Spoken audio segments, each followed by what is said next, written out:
While traveling, it's usually best to pack light.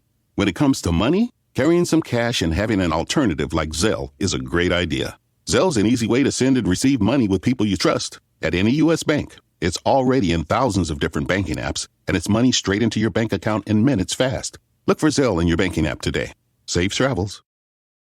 Welcome to today's podcast brought to you by U.S. Bank. Imagine a world where your moneymaker is your hobby. Well, you won't have to. U.S. Bank takes pride in being the extra push people need to turn their dream job into reality. With friendly advice, setting realistic goals, and being there, supporting them with every step in their journey, just like a friend or partner would. It's time to turn your side gig into something bigger. U.S. Bank. We'll get there together. Now let's tune into today's episode. The following is brought to you by the Social Suplex Podcast Network. Yo, what up? This is Rocky Asuka Romero of Chaos, and you are listening to Keepin It Strong Style, the ace of podcasts. Yo, this is Rich Latta from One Nation Radio. This is brought to you by the Social Suplex Podcast Network. We present to you the ace of podcasts, Keepin It Strong Style. Let's go. It's the ace of podcasts, Keepin It Strong Style. Covering New Japan, they ready to hold it down. Jeremy Donovan and the young boy Josh. Come and hit a job out in Barrio the Frogs. From the Tokyo Dome over to the G1. Social Suplex is the network where we can get it done. I'ma chill and let them have it, cause this is just an intro. Keeping the strong style, 6 stars from the get-go, boy. Yeah, from Tampa Bay to the Tokyo Dome, this is Keeping It Strong Style with your hosts, Jeremy Donovan and the young boy Joshua Smith. And thank you for listening. Welcome to Keeping It Strong Style, the ace of podcasts on the Social Suplex Podcast Network. Jeremy Donovan here with the young boy Josh Smith. On today's show, we'll discuss Battle in the Valley, the first 2 nights of Best of the Super Juniors, the first night of World Tag League, answer your questions, and cover all latest news in the world of New Japan Pro Wrestling. You can support our show by subscribing and following the Social Suplex Podcast Network, or Keeping It Strong Style on the podcast app of your choice and leaving a rating and review. You can also get all the podcasts and columns over at socialsuplex.com. Check out our Pro Wrestling Tees store, ProWrestlingTees.com/socialsuplex. That's where you can get your official Keeping It Strong Style t-shirt. If you enjoy this podcast, please consider making a one-time or monthly donation by visiting socialsuplex.com/donate and clicking on the donate button under the Keeping It Strong Style logo. Young boy, how you doing, man? I'm all right. I'm just chilling, getting ready to talk about some New Japan Pro Wrestling.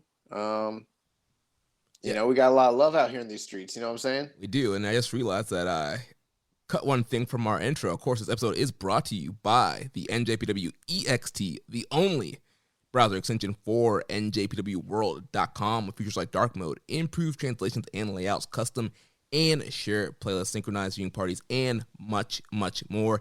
It takes NJPW World to the next level. You can visit njpwext.us today for details. I knew something was off. Yeah, I'm like, I was in the middle of, talking about us, and then you got to talk about them. What's going on? Bro, don't ever let Danny's segment interrupt my words ever again. Shout out to Danny and the EXT. Download that. But yeah, man, we are getting a lot of love out here in the streets. Yeah, we got to let them know. Yeah, man, very interesting Reddit thread going on. People asking for podcast recommendations. Well, they say you got to fake it till you make it. But I feel like we never had to fake it. We made it day one. We got hot. We stayed hot. We is hot. We out here, lighting shit up, and not in a bad way, not in a dumpster fire way, but like how they say, them boys is white hot. That's how we are.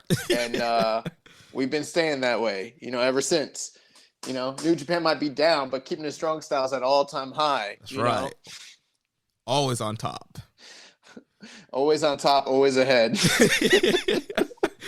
Dude, I remember when we first started this show, and I would be sitting waiting for podcast recommendation threads to pop up in New Japan Reddit, so I can like jump on there and like drop our links to everything.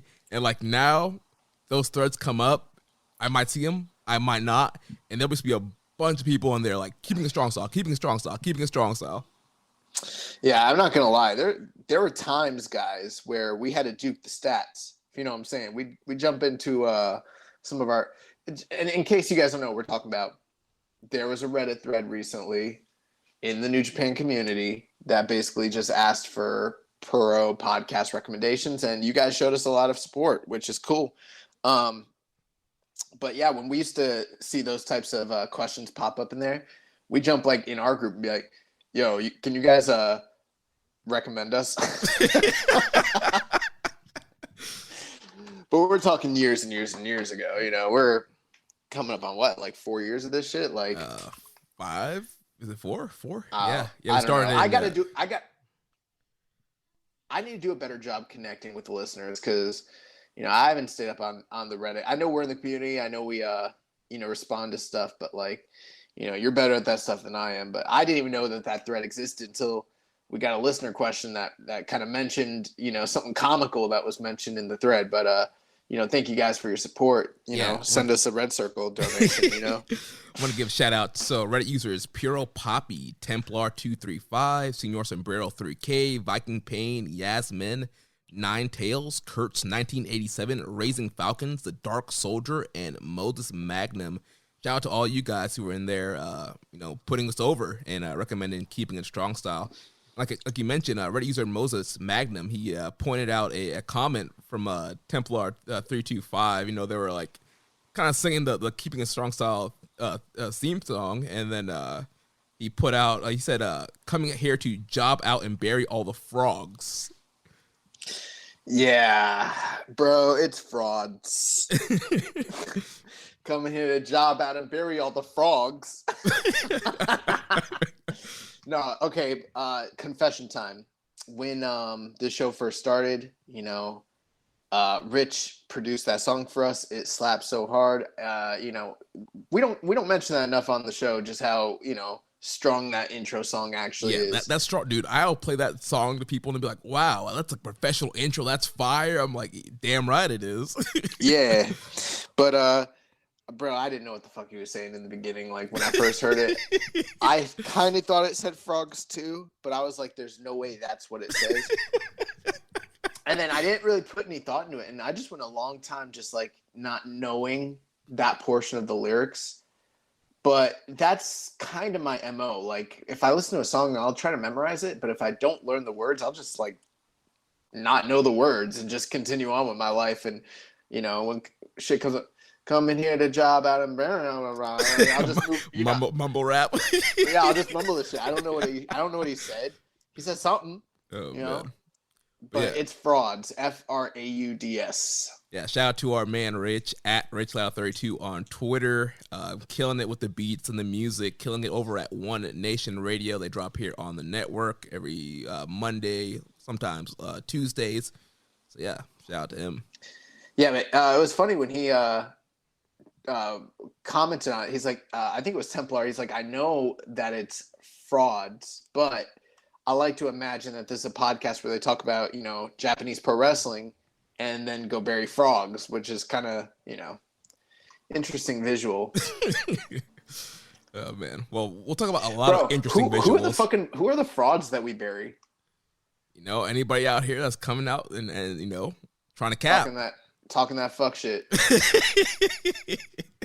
You know, we tell the truth on this podcast. Yeah, that's what we do. But let's jump into some New Japan. That's what the people love us, because we talk about the product. We get right into the action here. So let's start. You ever hear the official NJPW North American podcast theme song? I honestly don't remember what it was. Oh, bro, it's bad. It's like, hello, this is Chris Charlton. Oh man, I don't think they've done a podcast in like 2 years. Yeah, I'm pretty sure like one of the last ones they did like had fucking like Marty Skrull on it. You know what I'm saying? Yeah, that feed's dead. Yeah. Like these motherfuckers need to pay us, bro. Cut the check. Get us that borrowing money. But yeah, let's talk about some New Japan stuff. First, we got to talk about our good friend, Rocky Romero. He faced off against the American Dragon, Bryan Danielson, last week on Dynamite. Did you get a chance to see this matchup, young boy? Oh, of course. It was on Dynamite. I watched Dynamite religiously. That's actually become my number one promotion now. This is my side shit, at this point. Yeah, I love Hangman Adam Page. Hangman Pagey. Hangman Pagey. But no, yeah, I did see this. I was very excited for it, and it did not disappoint. Rocky is just awesome, but like he's kind of been all over the world, especially I guess North America this past year, Yeah. And he's been one of the few kind of like New Japan proper talents that has really branched out and done a lot of independent work, a lot of work in different companies. And sometimes, and I'm not saying he ever slacks, that's not really the case, but sometimes he has like your house show style match, and then sometimes he pulls out the big guns and like really, really like, has a match. And he's done that a few times this year with like Fred Yehi in ROH. He had a really fantastic match in NEW with Will Ospreay this year. But I think there's a good chance this AEW match with Danielson might potentially top those outings. So it's always really awesome when you get to see him kind of like go out there and really put in some serious work like that, Yeah, dude, he looked awesome. I think, Rocky's just definitely one of those underrated guys, and he always can bust out one of these gems. You think back like 2019, Best Super Juniors against ELP, what an awesome match that was. Sometimes even some of the Mega Coaches matches recently. Even the match him and ELP had on Strong this past year was like kind of underrated a little bit. Yeah. So Rocky's super awesome. Another match that comes to mind, the MLW match he had during the Opera Cup late last year. That's still kind of in our grading period. It was him and Tom Lawler, I believe. Yeah. Yeah, they really went out there. They had an awesome match too. So, I mean, he's gone out there and kind of done this a few times this year. Not in New Japan, which is really cool. But, this Danielson match, we talked to him, a few months back on the 200th episode. And during that interview, he talked about their time training together, how they came up together in the dojo, that North American Best Super Juniors finals match they had with one another. And it was kind of cool to just see things come full circle and see like a resurgent Bryan Danielson face off with, Rocky sort of in the state where he's at with the company and his position. And yeah, they just went out there, they tore the house down, like got this is awesome chance, tore it up on TV. And, I wouldn't mind seeing them, lock up again sometime down the road too. Yeah, and it was funny, like in that interview, we were talking about that Best of the American Super Junior finals. He was like, oh crap, I can't believe there's actually footage of that. He was like so excited, and so it's so crazy that just a few weeks later, he's actually wrestling Bryan again on Dynamite.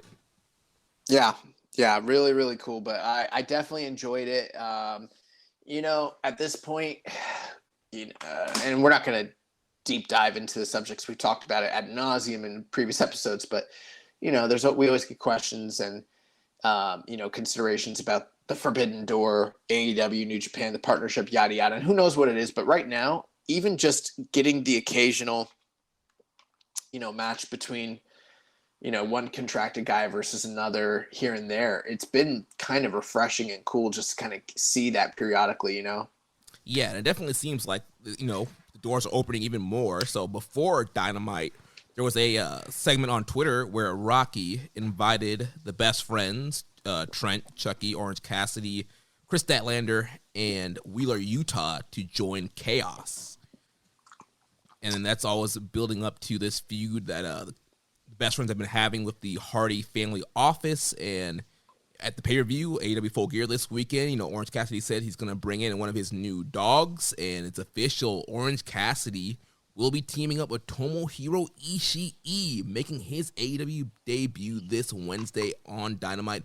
They will face Big Butch, the Butcher, and the Blade. We got Big Tom and Big Butch in the same match. I'm here for it, you know? Yeah, it's going to be awesome. It's going to be a never match when those guys are in there.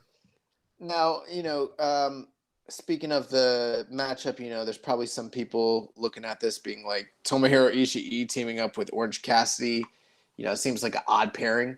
But trust me, this man Ishii, he's no stranger to strange tag team partners. This man has spent many a World Tag League with Toru Yano, so I think he'll be just fine. Yeah, it fits like a glove. I was making jokes in one of our group chats where I basically was like, how much you want to bet that literally Tomohiro Ishii, all he knows is he's coming in to work for an American company, but really has no concept of what AEW is at all. And I say this because I remember there was an interview not too long ago where they asked him about WWE, and he was like, I was a champion there, right?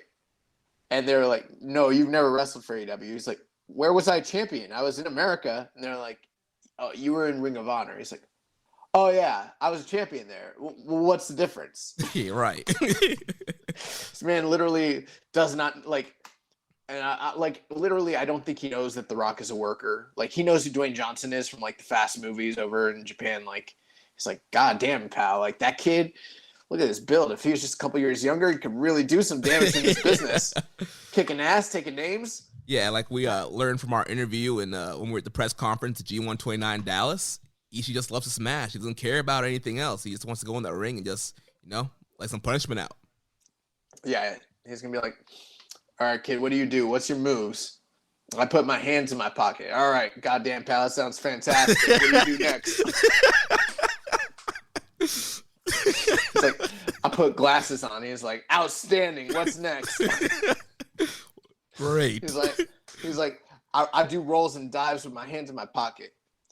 Well, goddamn, pal, let's go out there and kill it. He's like, I'll tell you what. He's like, that big butcher guy over there, I'm going to fucking drop him on his dome. That's what I'm going to do. He's like, I'm going to put him up in the air. I'm going to bring him down for the giant brain buster. I'm going to pick him up. I'm going to lay him down on his back. 1, 2, 3, straight in the middle. We're going to go home and have some celebratory Zimas. You guys got Zimas here? No, we don't. Well, we'll figure it out. Oh, man. Well, we had a bunch of questions about, Ishii coming into AEW and Best Friends being a part of Chaos. So first from Puro Poppy, he says, with the Best Friends and Chaos partnership, are there any other AEW New Japan factions that you think would make good pairings? And do you think having alliances between factions in different promotions is a good tool for booking cross-promotional things? For example, when Best Friends come to Japan, they can just jump in on the Chaos storylines and matches.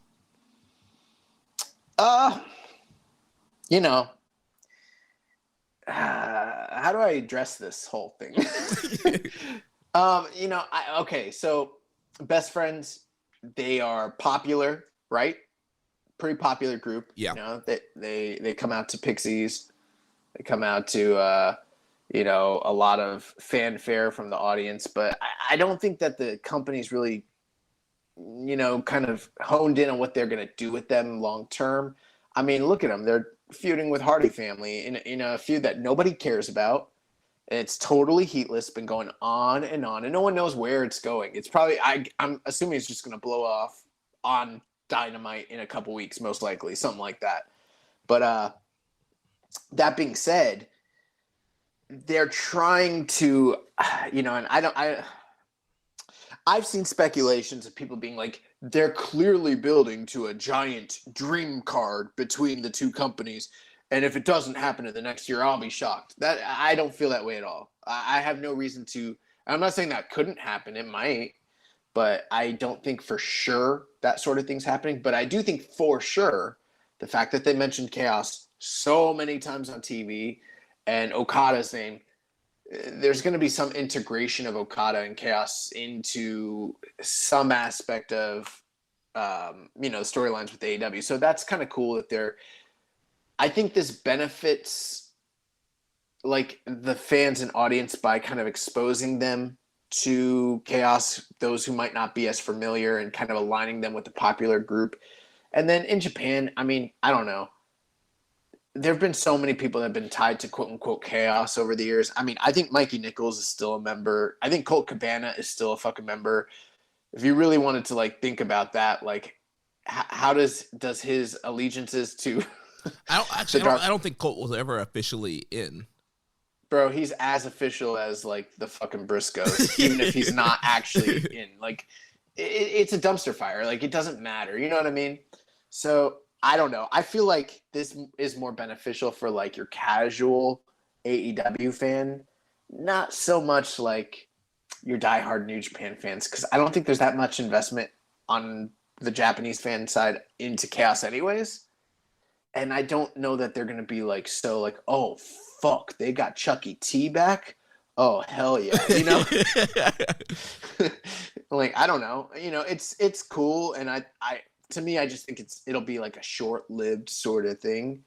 Yeah, I mean, and I don't know. I think the cool thing about it, and the cool thing about AEW in general, is that, you know, wrestling canon is AEW canon. Like, things that happen across the wrestling world, like AEW will acknowledge. So obviously, we saw the first time Rocky came in AEW, that they had Trent come in and do the best friends reunion. And so it's kind of playing back or the Roppongi Vice reunion. Like, people know, like, all right, we have Rocky and Trent, and diehard fans, so they were a team. They were Roppongi Vice, and they were in Chaos. And know that Chucky and Trent were in Chaos and World Tag League. And so I think it's just cool for like the diehard fan that watches everything. Like, oh, it's a cool nod, and get these guys an alliance here in Chaos. Yes, that's true. I do think that's cool. Keep in mind, though, it's not like, okay, for your WWE fan, that might seem like, man, you know, AEW is doing it different. And I do admit they are. But, like, for a New Japan fan, it's not like New Japan has ever ignored kayfabe when it comes to outside storylines. I mean, we've seen storylines from ROH and CMLL and the Indies and Europe, you know, carry over plenty of times. So that's not necessarily like a unique situation. You know what I mean? Right. But yeah, I just want to throw that out there. But I don't know. It's fine. Like, I feel like this is not a big deal in any way to your New Japan fans. Like, people who are just solely New Japan fans, they don't care. For AEW fans, I think it's kind of cool because you're injecting foreign stars who are like outside, kind of like exciting, you know, similar deals like they've done with like Nagata and, you know, Kojima, people like that. So that's kind of fun and interesting, but I don't think it's like you know, I don't know. It's the fucking best friends, you know? Like, I don't know.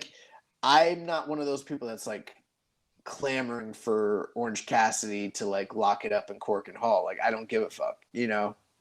Yeah, I mean, it's something fun. I think it's a great way to just kind of tie things together and just kind of have a mention of New Japan on TNT. Sure. Yeah, and I think that's the real benefit on the New Japan side is sort of the just exposure to an outside audience, essentially, you know? Yeah. Next question here from Muzza. He says, now that Statlander is an official member of Chaos, how many questions is Kiss going to get about if New Japan should get a women's division again? We're going to ignore him if we do. Bro, we've done, I'm sure someone in the archive, I know there's at least 2 very long, in-depth conversations about that whole dilemma. I don't even feel like dredging over it ever again, but the reality is Chris Statlander can come in and wrestle the dudes. You know, Chyna did it. Stat can do it too. You know, if she wants to go that way, you know, have her wrestle, I don't know, Fale or some shit, you know, but, power or she match. Or she could be a valet, which is probably what will happen if she does come to Japan. But, you know, the reality is they got a sister promotion. It's Stardom. They're literally super hot right now. I don't know if Stats worked for them before. I wouldn't be surprised if she has. And, you know, why not go work Stardom? That's the top women's promotion probably in the world. Yeah, I don't think she has, but that'd be pretty cool to get her in there and just get her some more experience and exposure to that audience. Yeah. So next question here from EMJ Does PR. He says, I'm just thinking about Ishii making sweet violence on network television. How about you? I think that this man's going to show up and being like, my old stomping grounds. Ring of Honor. Yeah, Ring of Honor. He's like, Jay Lethal's here. The Young Bucks are here. Where's Roddy? I'd like to wrestle Roddy again. That was always really good. Oh, Roddy's not here. He's in WWE. Is this not WWE? No. Man, all right. Well, you guys have grown since the last time I was here. Look at this audience. Wow. Where's Delirious at? Where's Delirious? Who's got my TV title right now? I'd like to fight for that. So yeah, Ishii on TV will be cool. I will tell you, I bet you the majority of people will not really care about Tomohiro Ishii being there. I mean, I could be wrong about that. I was definitely wrong about the reception Kojima got. But I just got this feeling that your average, everyday wrestling fan doesn't really know Tomohiro Ishii like that. I don't know, man. The AEW fan base is a pretty locked-in fan base, and even if they don't watch New Japan, they're not watching, Best of Super Junior Night 10. They didn't respond for Kenta. People in the building did. The ratings weren't great. I mean, and it was limited capacity, a full arena. Ishii walking in, he's gonna be over huge, and it's gonna be a big pop. I hope so. You know how those AEW hipster fans are, though. They'll hear a roar, a rumbling of a roar, and then they'll do it too because they don't want to be like the ones who don't know, But I don't know. We'll see. I'm a little skeptical on that whole thing. I think that might be why they're kind of tying him to Best Friends for just that very fact, Yeah, I think it's just more of just the chaos play. You got Ishii here. How else you gonna? I mean, you can always do a random dream match. I think it's a great way to integrate him. We'll see, but it'll be cool, And the thing is, I'd just rather them do something else with him. I don't really care about him teaming up with Best Friends. I'd rather watch him wrestle Danielson, Right. Well, it seems like he's going to be in the States at least for the rest of November, so we'll see what happens. He might pop up on Rampage. Maybe he'll be on Dynamite next week. We'll see what happens. Never title defense? Yeah, he is the Never champ, which we'll talk about here in a second when we get to Battle and Valley. Yeah, he's a new Never Openweight champ. Could defend that title on Dynamite. Who knows? They should have him fight for the TNT title, and then he wins it. And then he takes that shit back to New Japan on some Fire Pro shit. And then, they can't get the title back from him, but they can't take it off of him either because no one's man enough to come take it from him. So then they have to start broadcasting weekly shows from Korakuen with him defending against whoever they send over. People are going to be coming over to Japan and try to take this belt off this man, Yeah, he'd be like, yes, I am ROH TV champion again. It's going to be weird when they aren't on TNT anymore. Well, Rampage is still going to be on TNT. Oh, see, shows you how much I watch this shit. Listen, I don't watch Rampage, bro. But you know why? Because Rampage is on Friday nights, and this show might be nerdy, but I got real shit going on Fridays. I'm not saying I'm watching wrestling. That's for losers. I mean, if I'm home, which I'm not most of the time, I'll watch it. Most of the time, it's a Saturday morning watch. I would watch it Saturday morning, but then I gotta go track it down. The TNT app that is on our Fire Stick doesn't work for some fucking reason, and hasn't for 4 months. Otherwise, I'd catch the replays. But I'm not staying home and watch, Will Hobbs wrestle CM Punk. It's not happening. I'm not doing that. So I don't know. I don't know what to tell him. MJ does PR. Second question. Any chance we get the LA Dojo Boys, Carl, Clark, and Coughlin booked on Dark or Elevation sometime soon? Maybe. Yeah, I don't see why not. We've had Rocky on there. We've had Ren Narita on there. And we'll see in the news, the Dojo Boys are doing some traveling soon. So why not? You want to get these guys some more experience outside of the strong tapings and these, big New Japan shows that they're doing in the U.S. Get them on Dynamite. Get them on Dark, Elevation, Rampage. Listen, we already had Narita on here. They started with the best. It's only downhill from there. I don't know what to tell them at that point. Maybe we should just bring Narita back. Yeah. No, I'm just playing. I would like to see. Yeah, I mean, I don't see why not. Coughlin, Fredericks, Clark Connors. They're all really great. So why not? Yeah. Maybe when they have their trios title tournament, 3 of them can all come together. Yeah, that'd be pretty cool. Trio team. What's the commercial I used to like? Geniuchi-kun? Yeah. Yeah, they could be like Team Geniuchi-kun and come in and Yeah. That'd be their gimmick and shit. Last question on this topic from Reddit user DomHomie101. Thoughts on the man that's known as the Stone-Faced Pitbull, Tomohiro Ishii, making his debut in Conland on this week's episode of AEW Dynamite? Is it possible that we may get 2-belt Tomo? Well, I made a joke about him winning the TNT title, but I can't imagine any titles in AEW that he could win. Yeah, I don't think he is winning any titles. But yeah, like we said, excited to see him on Dynamite. I just hope this will open the door for, some singles matches, a match of Danielson, who knows, another match of Kenny, who knows, somebody, a top level guy, match of Pac, Andrade. Like, who's got the BT title? 2.0. He could beat them. Steal the BTE title. Yeah. That would be pretty funny. I think I've kind of shared my thoughts. I'm excited for it. I'm excited to see him, but like, the thing is, like, I'm not that excited because I see Tomohiro Ishii wrestle all the time. Right. And it's not like, I don't know. Like, it was kind of different with Nagata and Kojima because it's not like they're always in big spots. So seeing them come wrestle Mox in a big spot or Suzuki, that's really cool. But like, Ishii kind of does wrestle in big spots a lot of the time. So it's not like we don't see that. And I guess it is cool that he's going to be in America, but it's not like he's in some dream match. It's just, it's a throwaway tag. So it's fun, but until they like line him up with some of the dudes that you just mentioned, I'm not that really, concerned. Like, it's not like destination viewing for me. Yeah. All right, well, let's shift gears here. We got to talk about all the New Japan shows that happened this past weekend. We got to talk about all of them? Yeah, we do.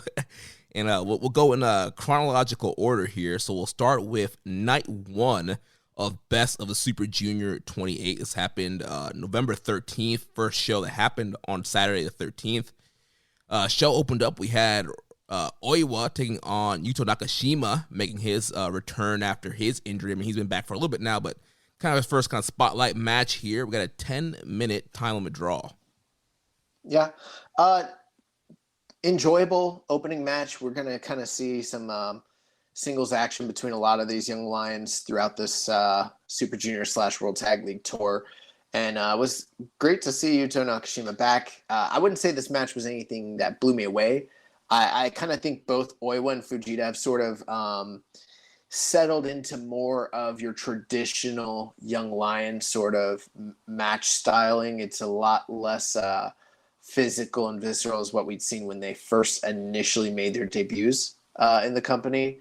But, good match. The big story here is obviously Yuto Nakashima, sort of their senior. He started in the dojo before both of them, but was sidelined due to an arm injury earlier in the year when he was wrestling Yumura and hasn't been able to kind of come back since then. So you kind of saw Oiwa focus quite a bit on the arm of Yuto Nakashima here.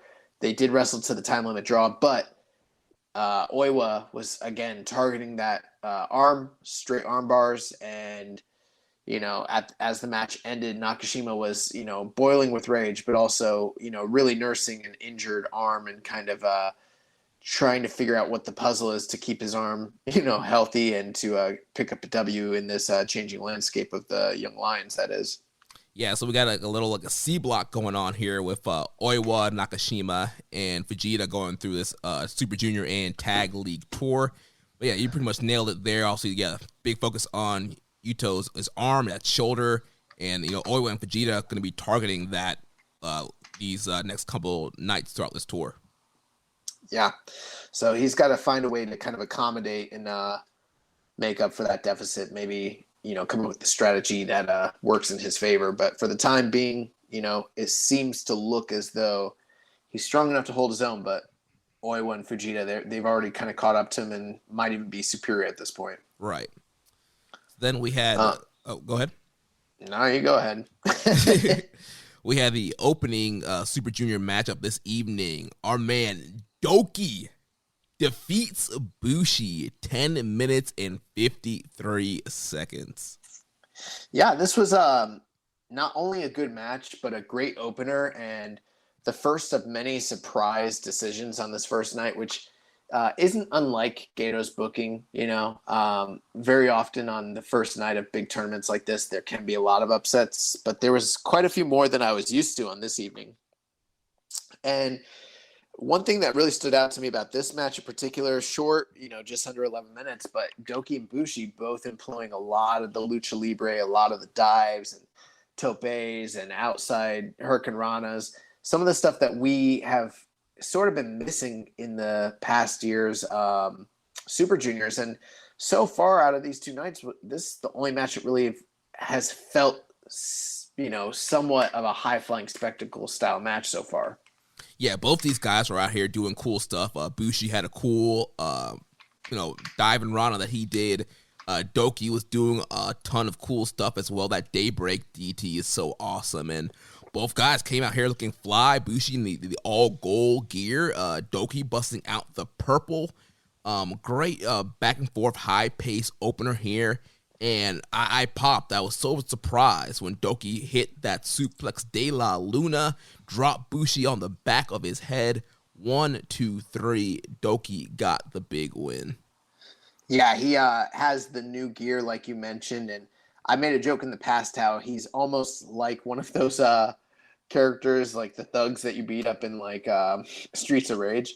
Well, you notice how they'll take that graphic of that guy, and then as you progress through the levels, they'll just change like the hair and like the jacket a little bit, and it'll be the same character but with just a different name and a different like color scheme. That's essentially what like Doki's done here, except he's not level 1 Doki thug that you beat up. He's like level 6 Doki thug. He's his life bar is a little further out, and he looked pretty good, but I did not expect him to pick up the win here.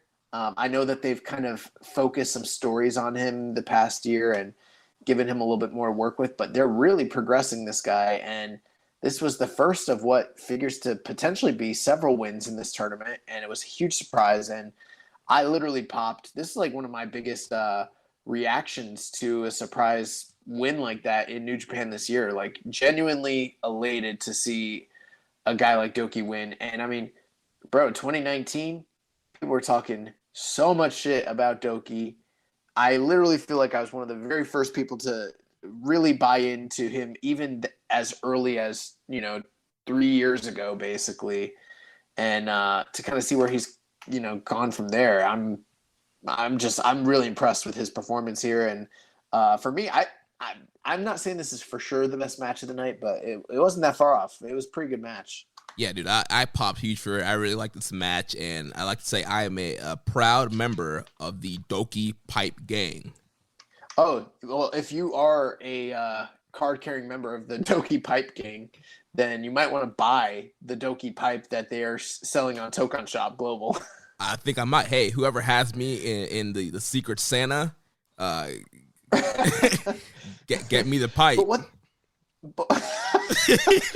But what the fuck is it? Is it like, I saw it and I was like, is it a pipe? Is it like a pull-up bar, or is it like, what is it made out of? Is it a real pipe? Like, is it just a pipe that you like put up on the wall as like a decorative thing? I thought it was an inflatable gimmick.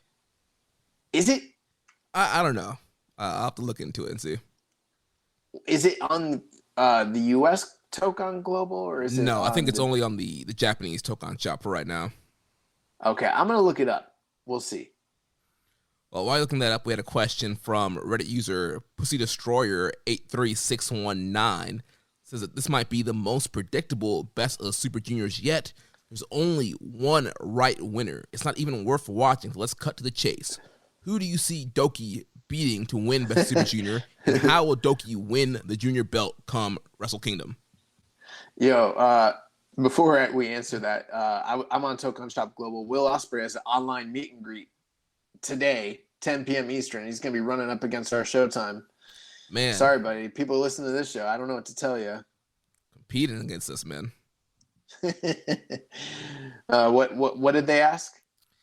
He asked, how's Doki gonna win? Yeah, how's Doki gonna win? Who's Doki gonna beat to win Best Super Juniors, and how will he win the junior title at Wrestle Kingdom? I would be like elated if that was the case, but I'm not, expecting it at all. Without the full schedule in front of me, I'll just say that he beats Hiromu in the finals of the Super Juniors, and then he goes on to face Desperado night 1 Wrestle Kingdom. Get that man a Doki Choki, hit a Daybreak GT, Suplex de la Luna, and we'll have a new junior champ, Japones del Mal, Doki. Yeah, that sounds good to me. Why not, Speaking of merch, do you guys want I found it, the Doki mini iron pipe. Oh my god. Oh shit, it is, I think it is an inflatable. It's made out of foam. Bro, I want one of these so bad.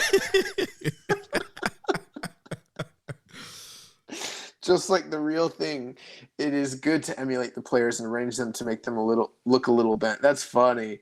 Oh man, it's made out of urethane polyester. Okay, nice. Did you see me playing around with the idea of selling towels? Yeah, Keeping It Strong Style towels. Yeah. What'd you think of that towel? It looked pretty good, right? Yeah, because we were talking over the weekend when we were watching Full Gear. Somebody brought a One Nation Radio sign to the pay-per-view and to Dynamite and Rampage, and he's like, we need some Keeping It Strong Style signs, but a lot of New Japan shows you're not allowed to bring signs, so we need something. And you can bring towels, so let's get a kiss towel going.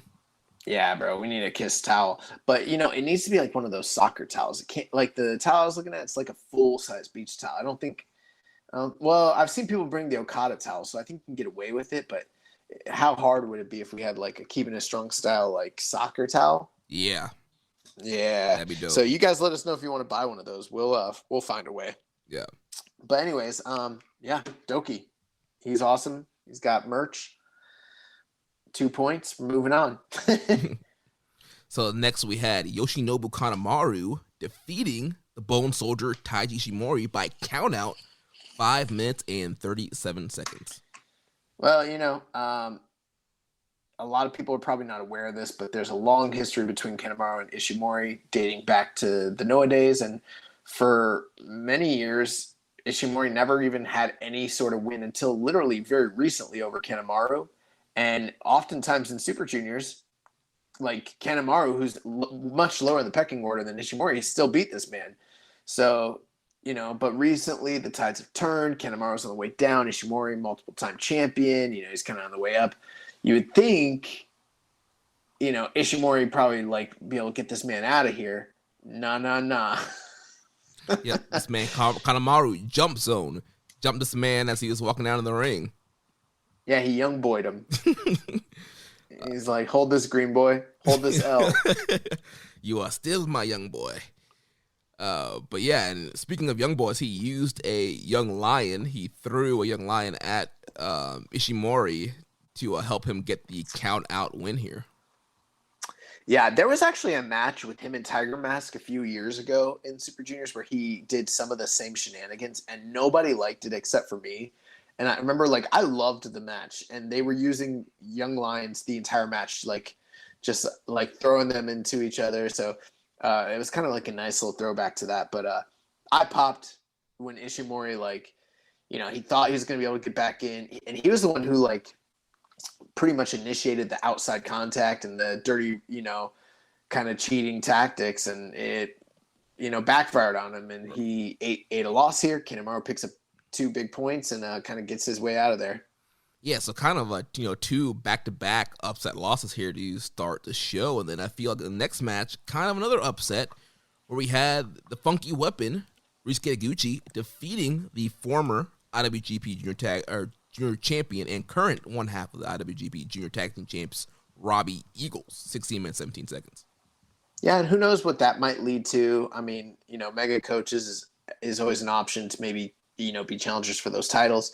We've seen Taguchi team up with fellow Hantai member Master Watto in the past as well. So, some options on the table. I don't know if this will even have any junior title stakes, but, it could.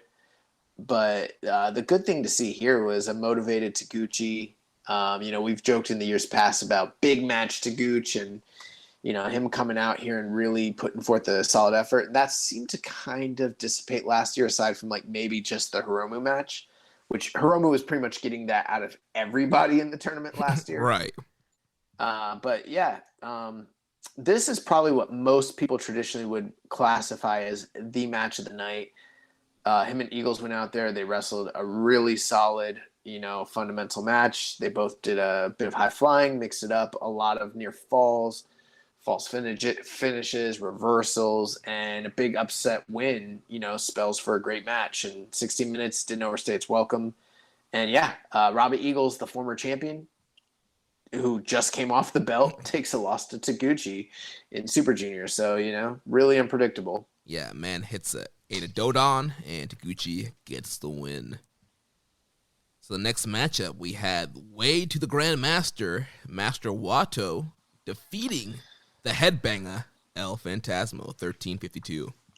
Again, a night of upsets. I don't think very many people would have expected Watto to pick up the win here. We've talked about his sort of improvement over this past calendar year as a performer. I got to tell you, though, I watched this.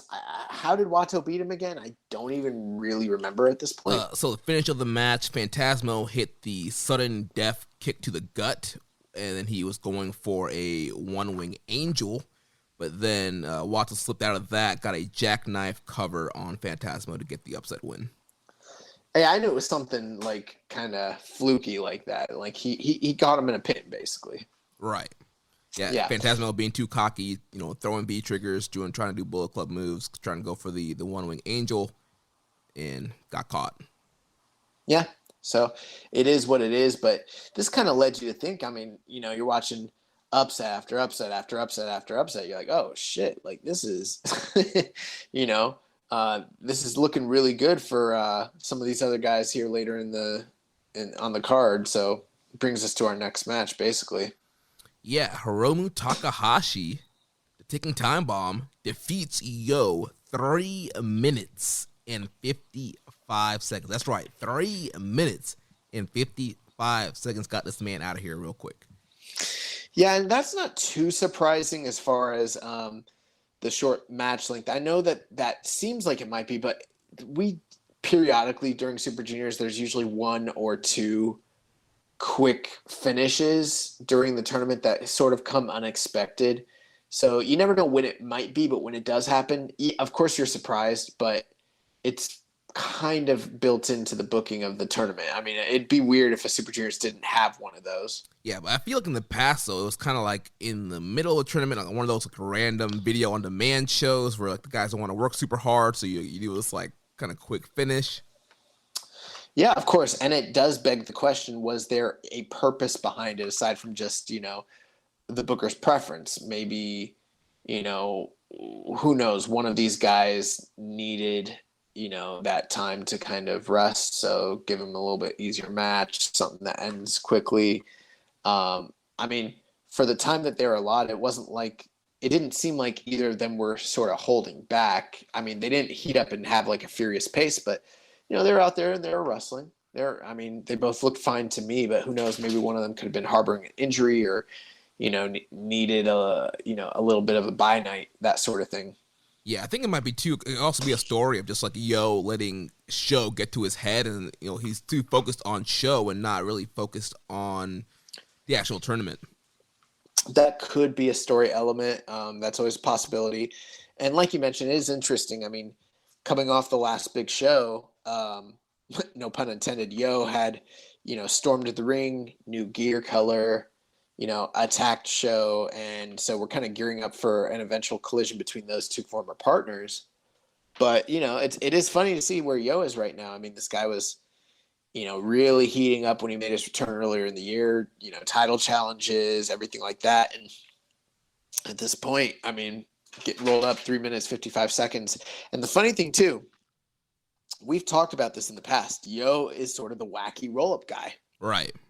That's kind of his gimmick. And, you know, he was really trying to get Hiromu out of there. He's like, this pin, this pin, this pin, this pin. Yeah, He started hot. He did that plancha like right at the beginning of the match where Hiromu was like walking into the ring. He hit that plancha right at the beginning, and then from there, he was just like going. Yeah, like you mentioned, going for all these roll ups. Yeah, so and eventually, the funny thing too is Hiromu kept almost hitting Time Bomb 2 as well. So I was like, oh, these guys are just like blitzing each other. And then, it looked like Yo was going to get something. I don't know exactly what it was, but Hiromu was like, oh, you think I don't know some Yave? You think I don't know how to, tie a bitch up and put them on their shoulders for 3 seconds? Yeah. And he's like, hold this. Yo was going for that direct drive, his new finisher that he'd been doing since he came back, like spinning, almost like the drill bit, JD Drake's finisher. See, bro, I don't even know what JD Drake's finisher is, and I knew that Yo had a finisher, but like I don't even remember what it was. Like now that you say the name, I remember the name, but I don't even, in my mind's eye, I can't even envision what that finisher looks like. That's how insignificant Yo's years really felt for me. Yeah. But I knew he was going for something like that, and Hiromu countered it, locked this man up, 1, 2, 3, got him out of there, and it was a little shocking, 3 minutes 55 seconds, but Hiromu, the bigger star, it makes sense, and we ball. And then the main event of the evening was Sho defeating the current junior champion, El Desperado, 25 minutes and 11 seconds. And this is where we get off the fun, happy, fun, exciting upsets of the night sort of train and move into a land that I like to call the House of Torture. Sucks. And it's kind of surprising. Well, I guess not surprising, but it's like, I don't know, man. Here's my whole thing. I don't think Sho's the guy that should have gone heel, and I don't think Yo's the guy that should have been the babyface, because look at where they are right now. Yo has no heat behind him as a babyface. He has no real momentum going for him where people are clamoring and they're behind him and they're, sympathizing and living and breathing with the guy. He's still wacky roll-up guy who can't beat Hiromu. You know what I mean? Right. And then you got Sho, who was thriving as a babyface, who'd beaten former world champion Shingo Takagi in a match and, was having banger after banger after banger. And they took that guy, the guy with the charisma, the enthusiasm, and the fanfare, and decided to put him in, cheat fests with Dick Togo. Like, I don't know how they couldn't figure that they probably should have done the inverse of what they've done with these two guys. Well, Togoism is poisoning the booking, and also we see the influence that Dick Togo has on the booking and all the reports that come out on a lot of the ideas that he has in mind and things he wants to do, especially when it comes to House of Torture. And yeah, we're pretty much seeing Togoism here in these main events with Sho. The ref bumps, the distractions, Sho's getting a wrench now, and it's the same thing in evil matches we're getting now in Sho matches. Yeah, and one thing too, this match went 25 minutes. Most of the other matches got quite a bit of time. You notice we are in a season where there's 6 block matches for Super Juniors plus a Young Lions match. So you're talking about a much longer show length with people getting more time. That might also account for why they kept the semi-main event short to allow this match to have a lot of time. But the thing is with Super Juniors and most of these big tournaments, even in a single block format, I'm used to the first night really setting the tone for everything and the main event delivering on a somewhat high level. And I didn't feel like this did that. I mean, Desperado definitely seemed like a fighting tweener champion, and I'm not even complaining about the booking of having Sho go over on him. But what I am complaining about is just the pace, the style, the cheating. It's not just cheating, but it's like kind of not what I would call clever or crafty or exciting cheating. It's like the kind of shit that's like very much a slog. It's hard to get through. And you just think to yourself, God, am I going to have to watch a whole tournament of Sho doing this? And we're going to have to, we're watching 2 tournaments where this is happening. We're getting it in the tag league with Evil and Udro, and we're getting it here in the juniors with Show. I didn't think of that. Well, because my attention on those World Tag League nights is much less so. But yeah, you're absolutely right. So I mean, it's just like, man, this kind of sucks. Plus, like, Show is usually a highlight of the Super Juniors, right? And I've always wondered what it would be like when he finally broke out and finally got a chance to like get pushed. And it's gonna be this, and the whole point of heel heat generally is to draw the Ira fans so that you want to see baby faces get their comeuppance. But this makes me just much less invested in Show and his trajectory and even watching his matches. So I'm like, and you know that Desperado's coming out of this tournament as a champion, and any loss he, suffers could potentially have major implications for the 3 Nights Wrestle Kingdom or, what have you. So I don't know how this will play out going into the finals. I'm sure it will be one of those point total sort of tiebreaker sort of situations. But right. Man, like, fuck. Yeah, man. And we've seen heels in Super Juniors before. Also, we see Despy and Kanemaru, like you mentioned, like, those guys do some clever ways to cheat. We've seen ELP, even like some of the cheating that he has done in previous Super Juniors has not been as egregious as we're seeing here with Show. Let's be very clear here. I've been critical of ELP in the past, but I don't think my criticisms of him have ever really been about the antics. Right. I'm not as big a fan of the dick punching all the time. That got a little old. Yeah. But for the most part, I think he is an exciting heel. Most of my complaints were about not being adept at the New Japan Junior style and maybe some perceived fundamental issues. But as time's gone on, he's really, in my opinion, improved, or at least if he didn't, maybe he didn't even improve. Maybe he just chose to work better, because at this point it feels like maybe the guy was holding back when he first came in. And aside from that, like, he's a person who knows how to get heat being a heel. That's the thing. If we just didn't like heat, that'd be one thing. If this podcast was one where we just buried all heels for their antics, but dude, how many times have we praised Jay White? How many times have we praised ELP? How many times have we praised heel Kenny Omega and heel AJ Styles? Young Bucks. In the Young Bucks, and, Minoru Suzuki, and, the Dangerous Techers, and all sorts of people that cheat. It's this stuff that we don't like. It sucks. And yeah, we got a question here. I don't even know if we need to expand on it. I think he's pretty much, we already said, but he's echoing our sentiments. He said, Rambo and Slam Pig said, what are your thoughts on Show becoming Evil Jr.? I expect so much more out of him. I find it way more of a letdown than when Evil does all kind of BS. Yeah, I mean, sums it up perfectly. We kind of went on it. Yeah, it absolutely sucks. And we have a whole tournament. We have 2 tournaments full of this bullcrap. Yeah, and the one thing I do agree with him, he said that it's in some ways more disappointing, because it's like, could Evil deliver on a high level if he wanted to night after night? Sure.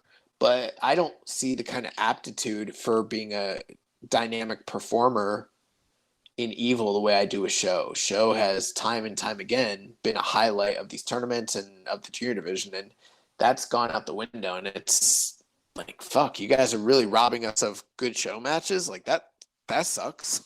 Yeah. Well, that is like, at least this didn't happen with like Will Ospreay and like Jeff Cobb when they turned heel, Right, yeah. That would have sucked. So yeah. Well, let's move on here to the next show that happened on Saturday, and that would be New Japan Showdown, New Japan Strong. This was the go-home show for Battle in the Valley. So the show opened up. We had Alex Zane making his strong return since being released from NXT, taking on another former guy who just got released from WWE. Arya Daivari defeated Daivari in 10 minutes and 49 seconds. Good little opening match here. Nothing too crazy, but yeah, be interesting to see how, if they bring Daivari back, and kind of what kind of role both of these guys play in the future of Strong going forward. 205 Live, never die. What were your thoughts on the magic carpet ride? Racist or no? Because obviously he's of Middle Eastern descent. Like, I mean, what are we thinking here? I think the thing is, like, it's his idea. Like, he's done that on the indies before, and now it's kind of his thing. So, I mean, if he's good with doing it, I mean, I really don't have any problems with it. I was just kind of joking. I don't have a problem with it, but I did kind of feel like it was out of place in the New Japan ring. Yeah, that was kind of weird, yeah. Like, all right, Orange Cassidy. Next matchup, we had the preview for the 10-man tag that was going to happen at Battle and Valley in the upcoming Strong title match. We had Fred Rosser and our good friend Rocky Romero defeating the filthy team of Dane Limelight and Tom Lawler. Fred Rosser getting a big upset win, pin over the champ Tom Lawler. Filthy Tom was not about that, very upset, attacks this man, and Team Filthy beats down Rocky and Fred, and they get the scissors out and they cut this man's afro. Yeah, that was definitely racist.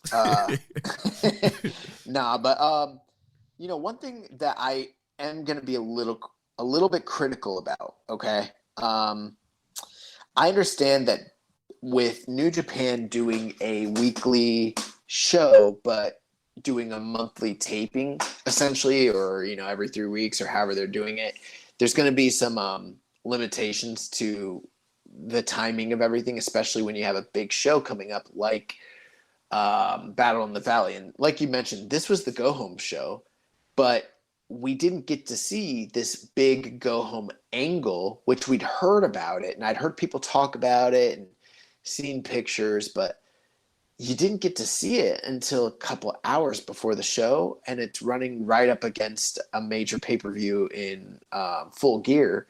It just kind of seemed like a wasted opportunity. I know it's not entirely their fault, but I'm like, I don't know. I just feel like that's the sort of detail they need to be thinking about, because it was a great angle, and it was a big deal because it was the first time anyone has pinned Filthy Tom Lawler in New Japan ever. So that was like a big deal, and that's kind of what caused the ire to come out and them to cut his hair, and that really should be building things up. And I understand that the match at Battle in the Valley isn't the blow-off between them. We still got time to build to that. But it's sort of being the whole angle kind of is overshadowed by Battle in the Valley. And if all you watch was Battle in the Valley, you see him come out with a shaved head, it's like, do I need to even go back and watch it? I already know what happened. It's like, yeah, you should see it. It was awesome. In fact, the promo that he cut afterwards, I don't even know what he said, but he said so many bad words that they just bleeped the whole thing out. Yeah, well, he's like, I don't want to go to LA. I want to go to your house. I'm gonna get the boys to tell me where you live. I'm gonna come to your house, and then it bleeped it after that. And then I imagine he said something like, "I'm gonna lynch you" or something. I don't know. I don't know what the fuck he said, but it's something really offensive, because Rocky's face was like, "Oh fuck, I don't think he's allowed to say all that." I think he was threatening murder. Yeah, dude, there's this one. There's this back in the 80s, I used to watch the Crockett Turner home video, NWA videos. We had a collection, and they would have previews for the other collections that you could send away for and buy. And they had this one called The Danger Zone, and they had a promo of Dusty. And it's one of my earliest memories of Dusty. He's like, "I'm going to come over there and rip out your tonsils and shove them down your throat." And I was like, oh my God, this guy's going to rip someone's throat out and take their tonsils out and put them back down their throat. What the fuck? So I imagine he threatened some sort of something like that. I don't know. But yeah, I just think that that's something they need to be cognizant of when they're thinking of their scheduling and the timing of everything, Yeah. And, for them, it was kind of a poor, circumstances just happened. It wasn't their fault. Full Gear was supposed to be the week before, so it was not supposed to be a pay-per-view competition. So that hurt. And then also just moving Strong on Saturdays when you're going to do pay-per-views on Saturdays kind of hurts as well. So overall, it's not a good mix. But yeah, like you mentioned, heated angle, and it really got me hyped up into this, Lawler-Rosser feud. Yeah, and we'll talk about Rosser, what he looked like at Battle in the Valley. But, obviously they cut his hair here. He came out with a shaved head the next night or the next taping. But one of the grossest things, fucking Tom Lawler put the hair in his mouth and was chewing on He it. was. I was so disgusted, bro. I've got a weak stomach for certain things, and like that was something where I was like, it's so gross. So then, following that heated angle, we had a one-on-one matchup with the Switchblade, Jay White. He defeated Freddie Yehai 12 minutes and 47 seconds. We randomly got a Tiger Hattori joining the commentary team for that, and man. Let me tell you something right now. Tiger Hattori on the call with Matt, what's his name, Matt Morris or Matt Raywald, whatever name he's using, yeah. I don't know what name he's using, but yeah, with the Drama King and Kozlov. And I will tell you right now, Tiger Hattori was the best on the call by far. He immediately increased the quality of the broadcast exponentially. Dude, the funny thing, like, I don't even feel like he was just like commentary. He's just like, you know, like he's just saying shit. Yeah, like he's watching a show and he's talking to a friend. He's like, "Oh, there's Freddie Yehai. Looks good. He's big. He's strong. He's future." And then he's a savage weight. He's all about this, you know, this savage style. He's like, "Oh, new style. I like." But this was well, one thing is I knew there was 4 matches, but you know, I'm used to Strong kind of just being like a 1-hour telecast. Has it been going longer lately since they started going live? They have been going a little bit longer. Some shows have been having 4 matches. Okay, because this one was like almost a 2-hour show, basically. Maybe a little less than that. I think it was like hour 40, something like that. Yeah. And this match got time, you know, just under 13 minutes. But, bro, when I tell you Freddie Yehai came out there and had a match with Jay White, they maximized their minutes. I thought this match ruled. I thought Fred Yehai kind of pushed Jay White to wrestle in a different kind of style than he's used to, and I thought Jay White really shined because he's good everywhere, but I really thought Fred Yehai shined. There's some guys that come from WWE or the Indies or elsewhere, and they really have to acclimate to the New Japan style quite a bit, you know. I don't think Fred Yehai is one of those guys. In fact, I think he imposes his style of wrestling because he's that good on pretty much anyone he wrestles. And they kind of have to come up to his level, which is weird to say that. But like a world-class guy like Jay White was sort of having to work harder and come up to the level that Fred Yehai is already at. And I'm not saying that Jay White isn't there, but, you know, Jay White takes nights off, that sort of thing. And right. And bro, I think technically we see Jay eat people up sometimes or make people work his style. But like you mentioned, yeah, Fred was on fire here, killing with the suplexes. Stories match, he was working for that Koji clutch as one of his submission finishers. He's got that on several times on Jay. He kept going for it. And the final time that he got it, and Jay was like getting close to the ropes, and he dragged Jay back out, and then he started hammer fisting him in the face. And they were not soft, like, I mean, obviously they didn't kill him, but like he was hitting him like this. I'm like, oh God, like he's fucking this man up. And then Jay's hand, like he raised his hand like he was getting ready to tap. I was like, oh. Jay's selling of that moment was superb. I knew he wasn't gonna lose, but man, he looked like he was gonna lose. Yeah. And then he finally got to the ropes and then, you know, caught this man in the Sister Abigail or Switchblade or whatever. It's Blade Runner. Blade Runner. Yeah, got this man out of here. But man, you know, the funny Fred Yehai, he's got to be a contender next year for Newcomer of the Year because he's not on the list this year. We just didn't feel necessarily like he'd done as much as there's a lot of candidates this year. We didn't feel like he'd done quite as much as some of those other candidates had in a short time with the company. But man, he might be on the docket for next year because I think that he's a guy that they should keep using. He's so good. Yeah, he's awesome. Post-match, Jay White cut a promo talking about his US of J tour, where he's fought names from Impact, AEW, and ROH. Before dismissing Fred, he then challenged anyone from any company, and then went on to talk about Ishii for Battle in the Valley. Right, and again, this is exactly what I'm talking about. And this is actually a little more applicable than what I had mentioned earlier. It's an angle setting up the show that's about to air in a couple hours. This is something you should be airing at least a week or two prior at minimum to the show. And so it's not like, sure, the Full Gear pay-per-view got moved, but even if it hadn't, this was still going to air like an hour or two before the pay-per-view. You know what I mean? Like, that's not enough time to have an angle like this really take effect. Right. Well, then we move to the big main event here with Minoru Suzuki defeating the Dirty Daddy Chris Dickinson 18 minutes and 57 seconds. Great match. Very recently, the matches from the most recent Bloodsport that involved New Japan talent became available on New Japan World. And so I was able to go and check out the match they had at Bloodsport recently, and it was awesome. But I got to tell you, I think I like this match, the rematch, even better. Man, they fucking killed it. Yeah, bro, this was great. Like, the grappling, the striking, like, dude, Dickinson was chopping the crap out of this man. Yeah, absolutely. These guys are, we talk about how Mox and Suzuki are sort of made for each other. And I don't want to say these guys are made for each other, but they pair so well. And Dickinson, with all of his, just the way he pays homage and respect to, Japanese wrestling of yesteryear, and his knowledge of, grappling. And then you combine that with Suzuki's, and then just the characters that they've cultivated, and the hype and the heat and the crowd interactions. And this match just really, really freaking ruled. And then, suddenly Suzuki has him in that gotch. Boom, 1, 2, 3. It's over. I'd love to see them wrestle again. Like, these guys are awesome.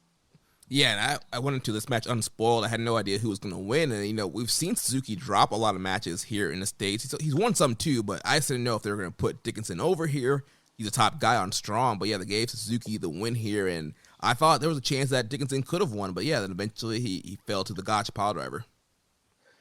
Yeah. And so that wraps up a very good episode of Strong with 2 matches at the top that I'd highly recommend, plus, a really great angle, at the bottom of the card, or second match. So definitely one that I would recommend as far as an episode goes. Yeah.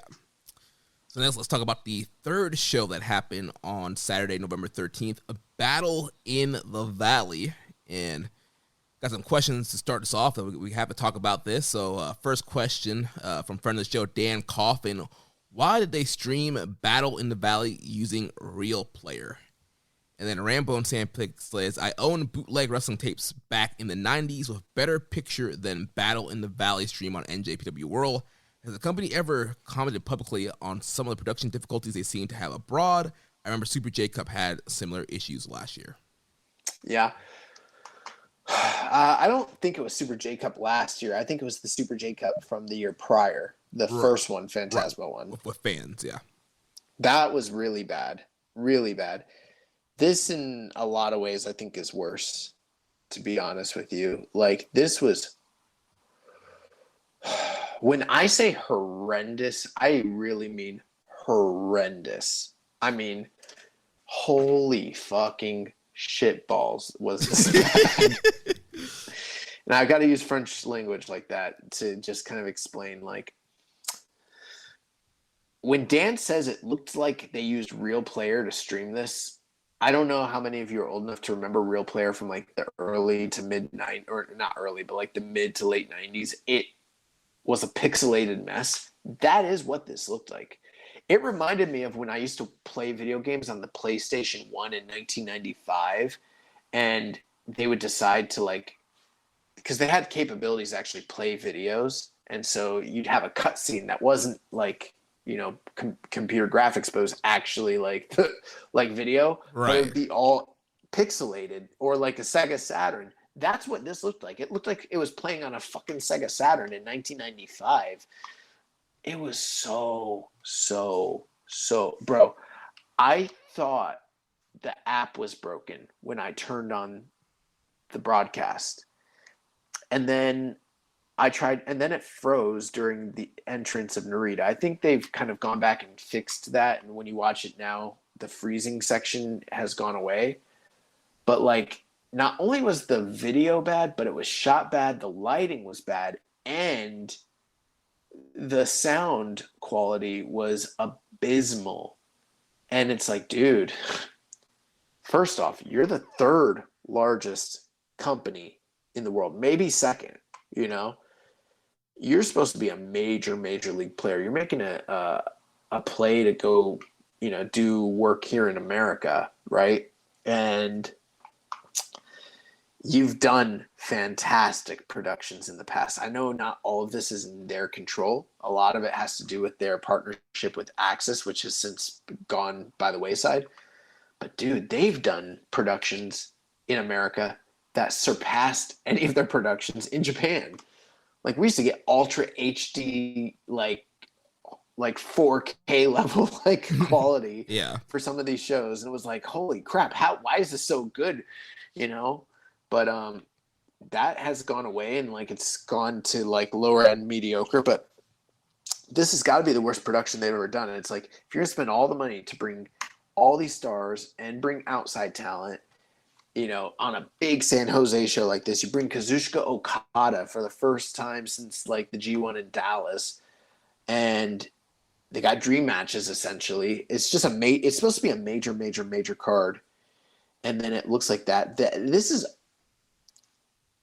It's kind of unforgivable. And I know that the machine's going to keep rolling and people are going to forget about it, but it's like they're making a play to have a major show in the US market, which is a market they desperately want to expand into. And then you have a show like this that, for the few people that may have potentially wanted to check it out that didn't know New Japan, I guarantee they watched it, were like, what the fuck is this? Yeah. And then I'm sure there are people who, like me, if I will tell you this, Jeremy, if I didn't have to cover this show, Keepin It Strong Style right now, I would not have watched this. It took me like 3 days to get through this. I kept turning it off because I was so frustrated with it. And it actively brought down, in my mind, so much of what was good about the show, which was most of the show.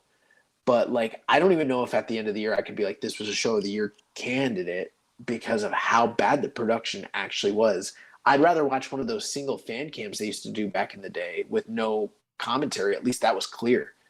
It never cleared up. It never, and I don't know whose fault it is. I don't know if it's the production companies. I know David Marquez's name's been like linked to it. I don't know if the production was fine, but it has something to do with the servers and the way they upload to fight, or if fights involved, or I don't know. Someone somewhere fucked up bad, real bad. Yeah, dude, this was absolutely awful. It felt like watching like a bootleg pay-per-view in the 90s off a real player on a forum somewhere.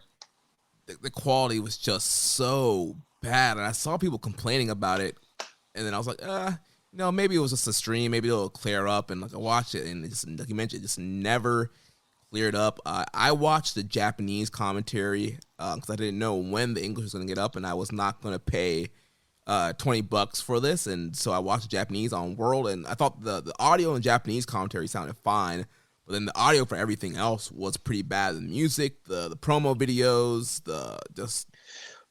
Well, I'll say this. I started to watch the Japanese, and then I turned it off. The audio for the commentary, what I think you mean is you can hear the commentary okay, right, but it's not mixed in with anything else, so right. It just sounds like it's just, you can hear their voices on top of the video instead of in it, right, yeah, which to me was like also like, holy crap, I can't watch this.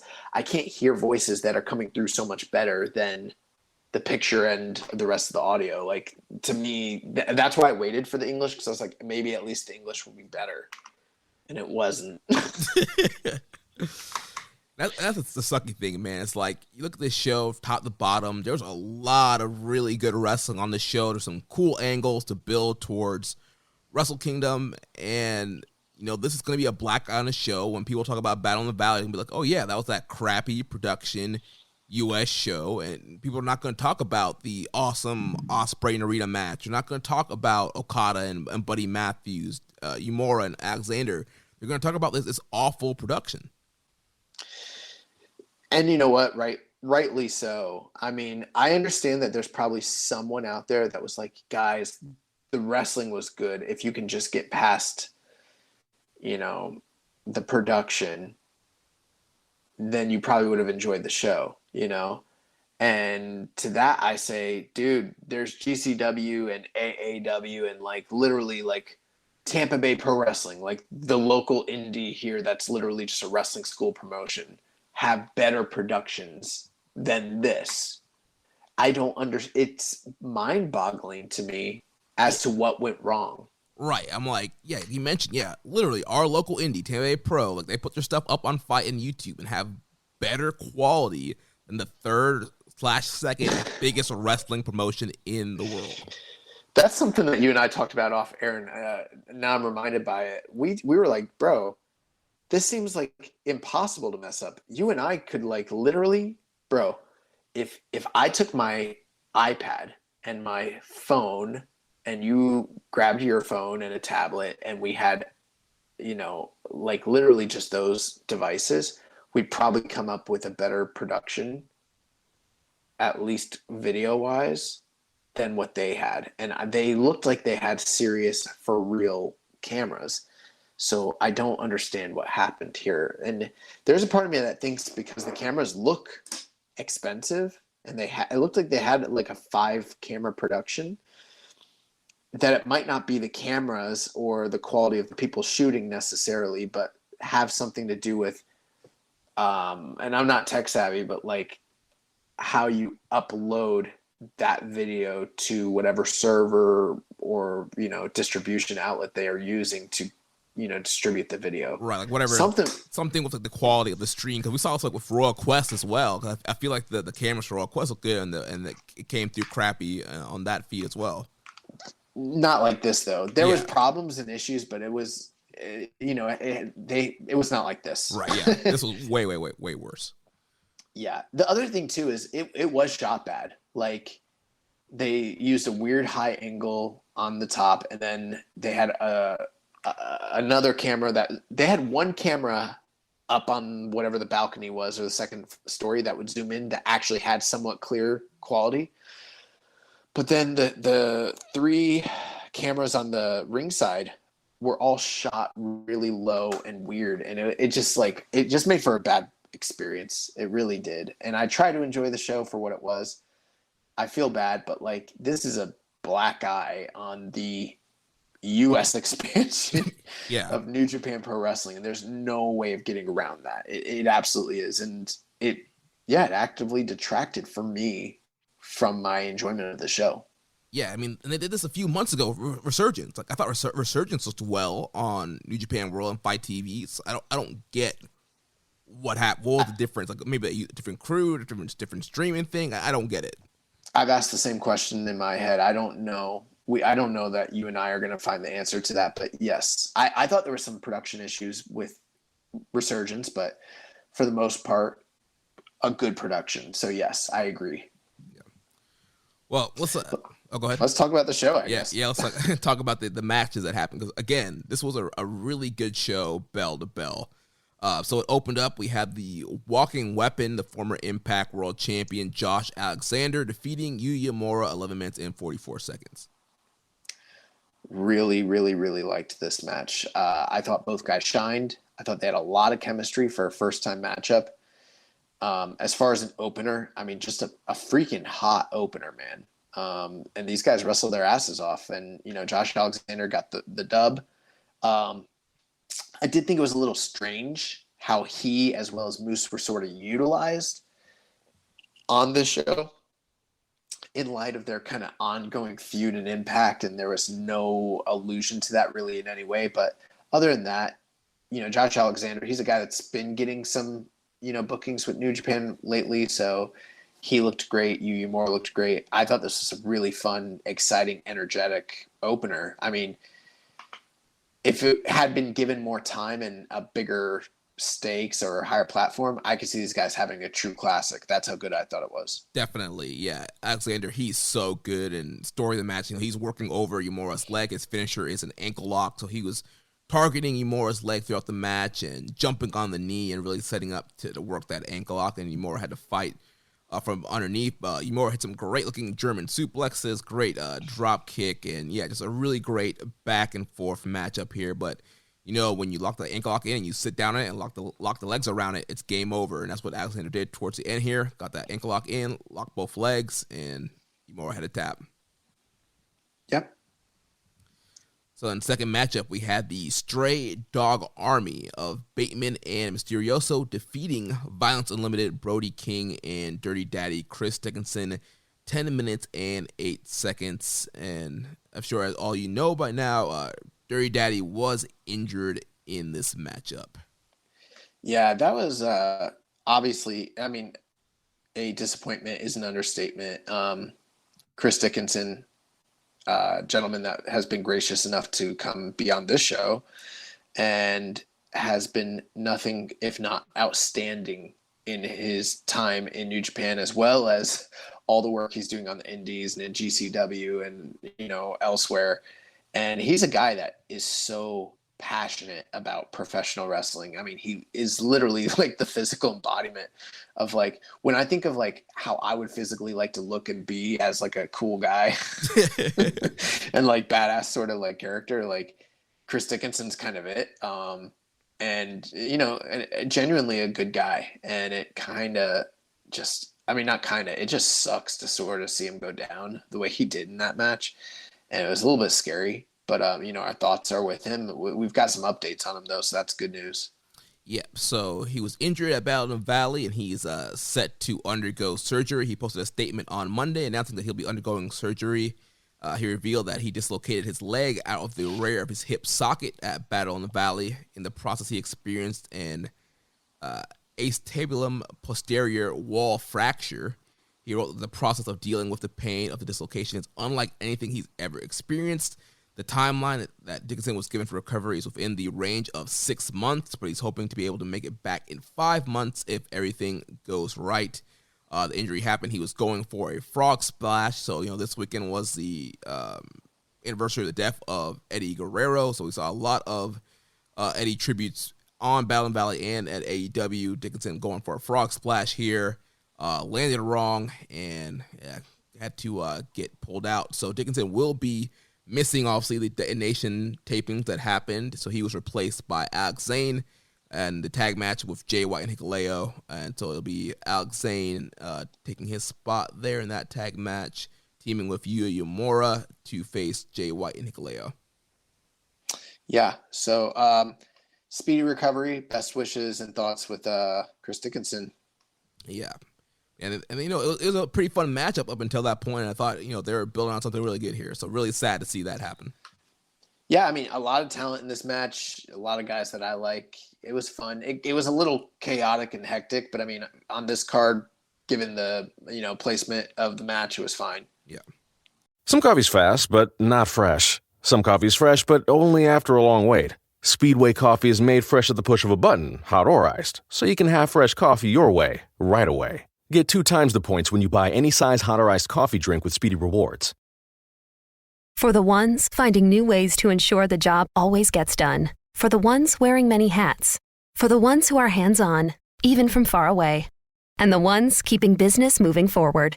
We are Grainger, offering supplies and solutions for every industry, with 24/7 support and experienced staff at over 250 local branches. Call, click Grainger.com, or just stop by. Grainger, for the ones who get it done.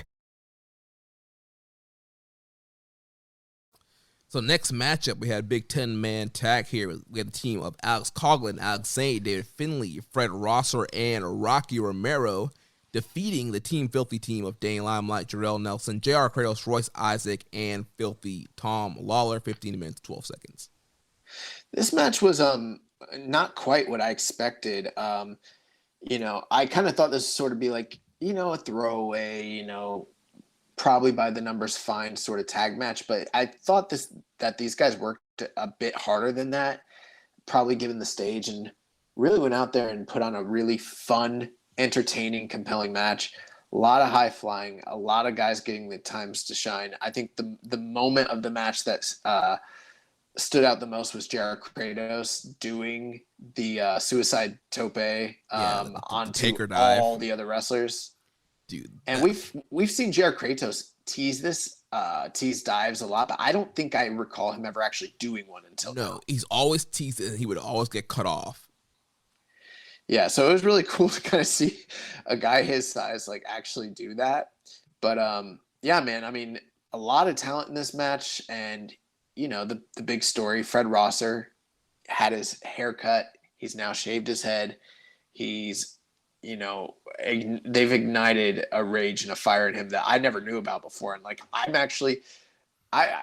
granted, I thought the Red Narita feud was very good, but like for the first time, I'm kind of bought in on Fred Rosser as a character. And that's a testament to not only him and the booking, but also the work that Tom Lawler is doing as champion, because he's a despicable guy, and I kind of want him to get his ass beat now. Yeah, and obviously I'm unspoiled. I don't know what happened at the tapings, but yeah, I'm kind of like behind Rosser now. I want to see him, beat Tom for cutting the hair, making this thing so personal. And yeah, this was a very heated match. Ton of cool spots. Zayn had a cool spot. He did like this pop-up Rana off of Jarrell Nelson's back to Dane Limelight. That was pretty cool.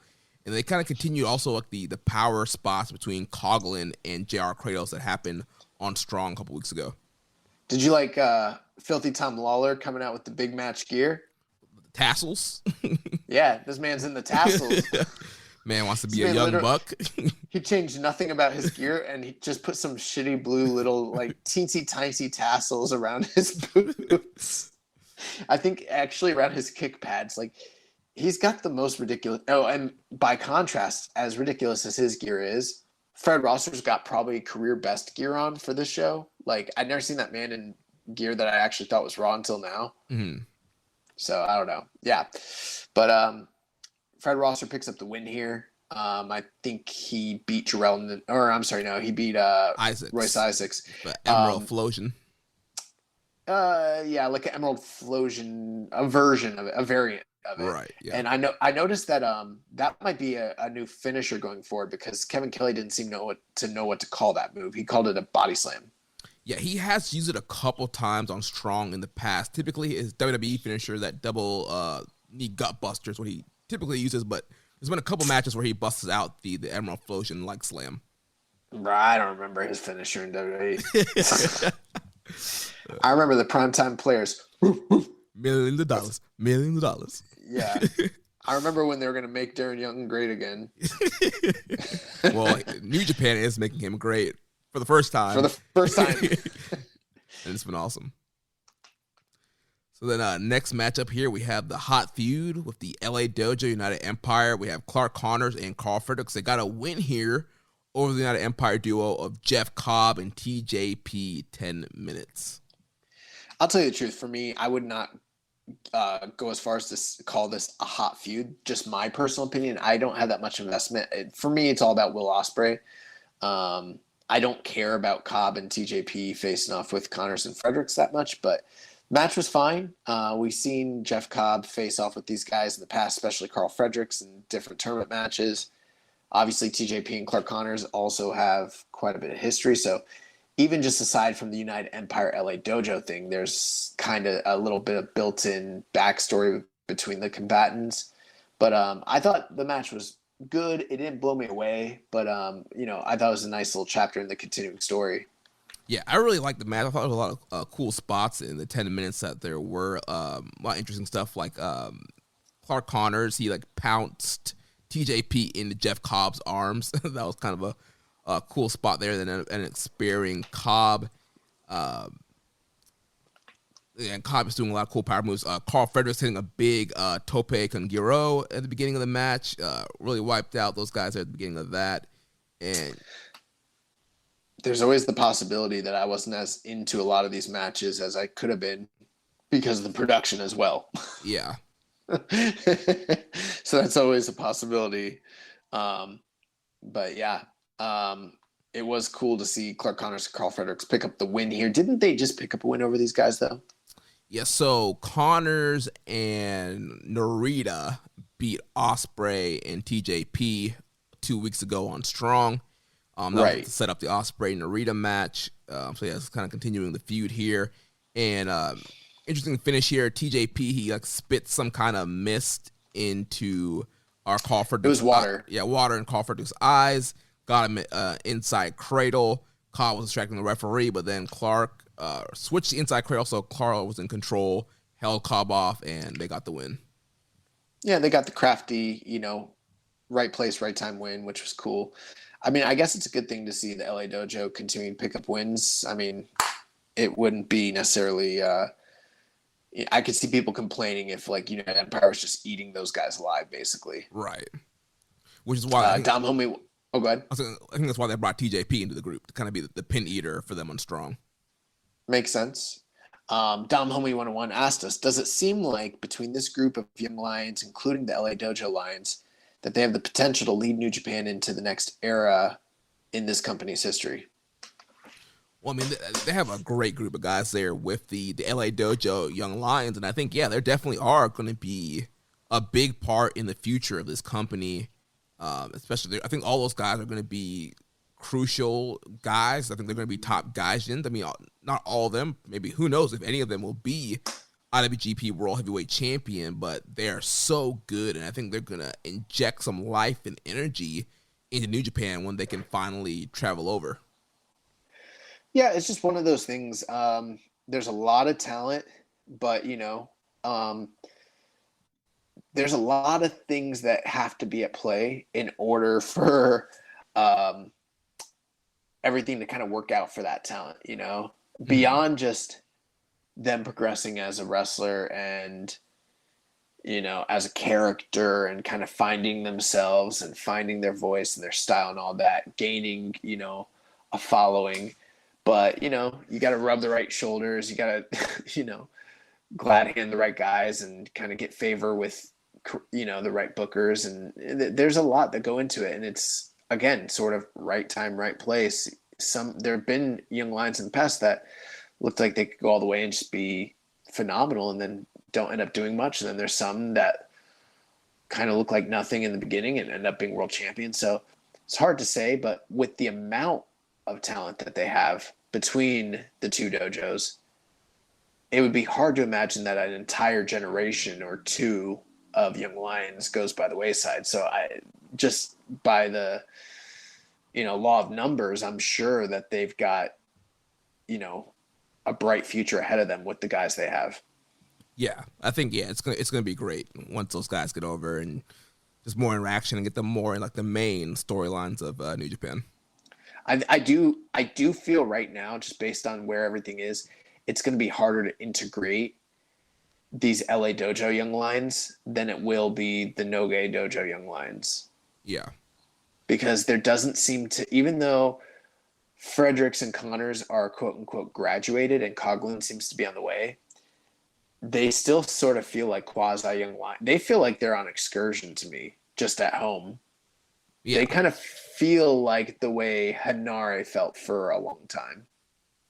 And maybe that's the feel they kind of want until they actually get back to New Japan, in Japan. They need, all three of them are going to need something beyond just what they have right now, and I think they probably know that, but for me to feel invested into them, not that I'm not invested in them, but for the audience to really accept them, there's going to need to be more, something storyline wise and character wise to really sink your teeth into. Yeah.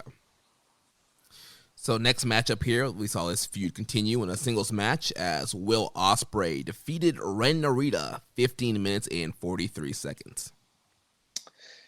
Will Ospreay and Ren Narita have had great matches in the past, namely the Super Juniors match they had a couple years ago, which was a genuine 4-star affair. And Ren Narita is better than them now, and Will Ospreay is on a new level as well.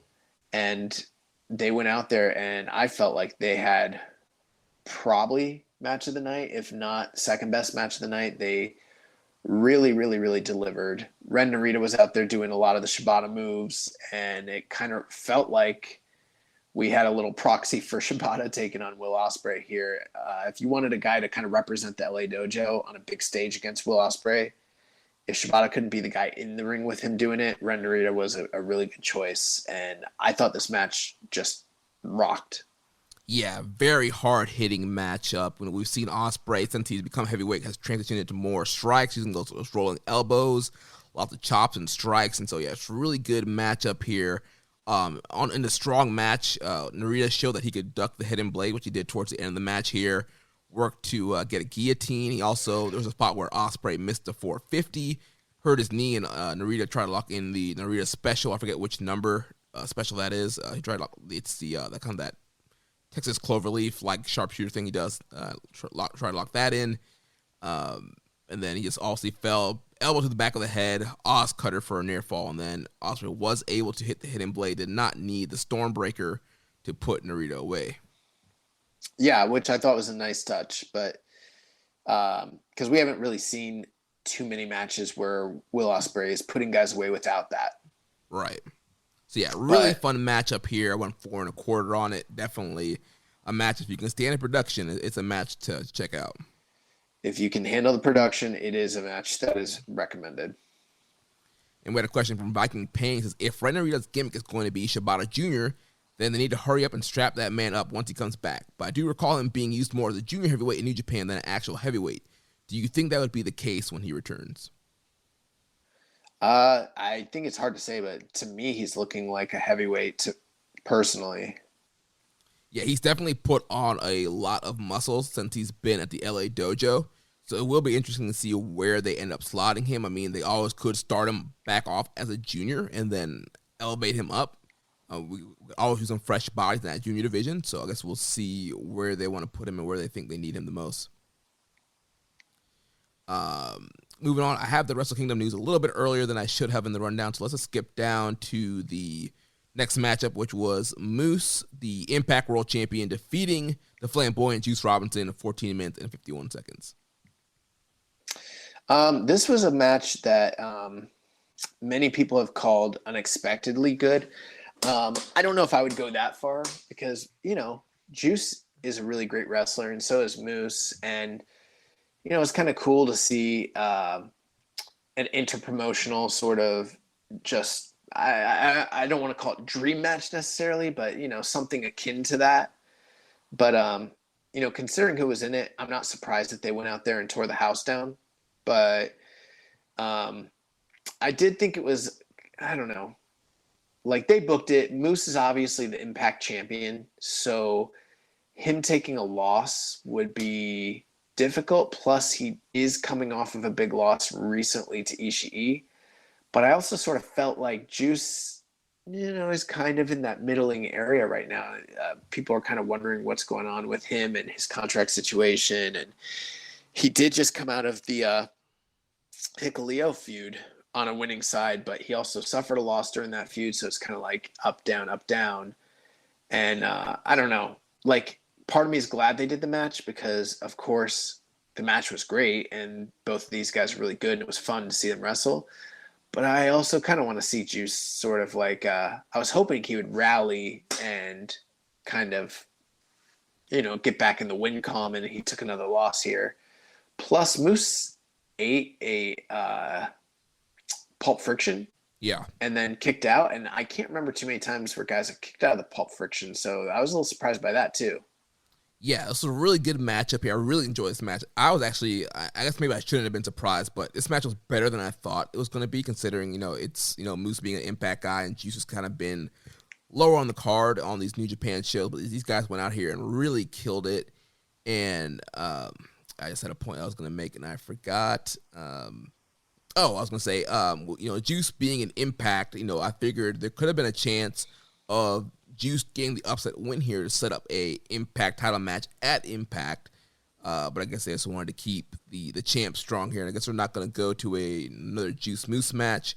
But yeah, this was a awesome match. Moose is just a freaky athlete with like the springboard crossbar he does, and his explosionness that he has in the ring. And so very hard-hitting, great matchup here. I went 4 stars flat on this one. Moose hits a spear. His explosionness? Yeah. That's an awesome word. I'm going to start using that. He hits a spear on Juice to get the win. Yeah. Again, really good match. I liked a lot of the brawling on the outside too. Some of the athletic stuff that you mentioned was really outstanding, but they also did a lot of really cool, fun brawling on the outside as well. But I was in line with you. I sort of thought possibly he could Juice could pick up a win here and maybe set up some sort of title shot down the line. Plus, there could have been a way to do an out with Josh Alexander sort of being there on that evening too. Right. But none of that really kind of came to fruition. So it was, and who knows? Moose is a guy that, from what we understand, New Japan is high on. So I'm sure we might be seeing more of him down the road. Yeah. And we had a couple questions here about this matchup. So first from Grunty Dog, he says, you guys have been critical of Juice's attire in the past couple of years. What do you think of his Macho Man look? In my opinion, it's his best since the Pimp Undertaker look from the 2019 G1. Yeah, I'd probably agree with that. Yeah, I'm digging the new Macho Man look. Yeah, I don't have much more to say than that. I mean, I think Juice looks better than he has in a while. I'm still not feeling like the way he's being presented is full on superstar mode right now, but I would agree that this was probably his best look since he cut his hair, and probably that. Yeah, like, was the Undertaker look was that after he cut his hair?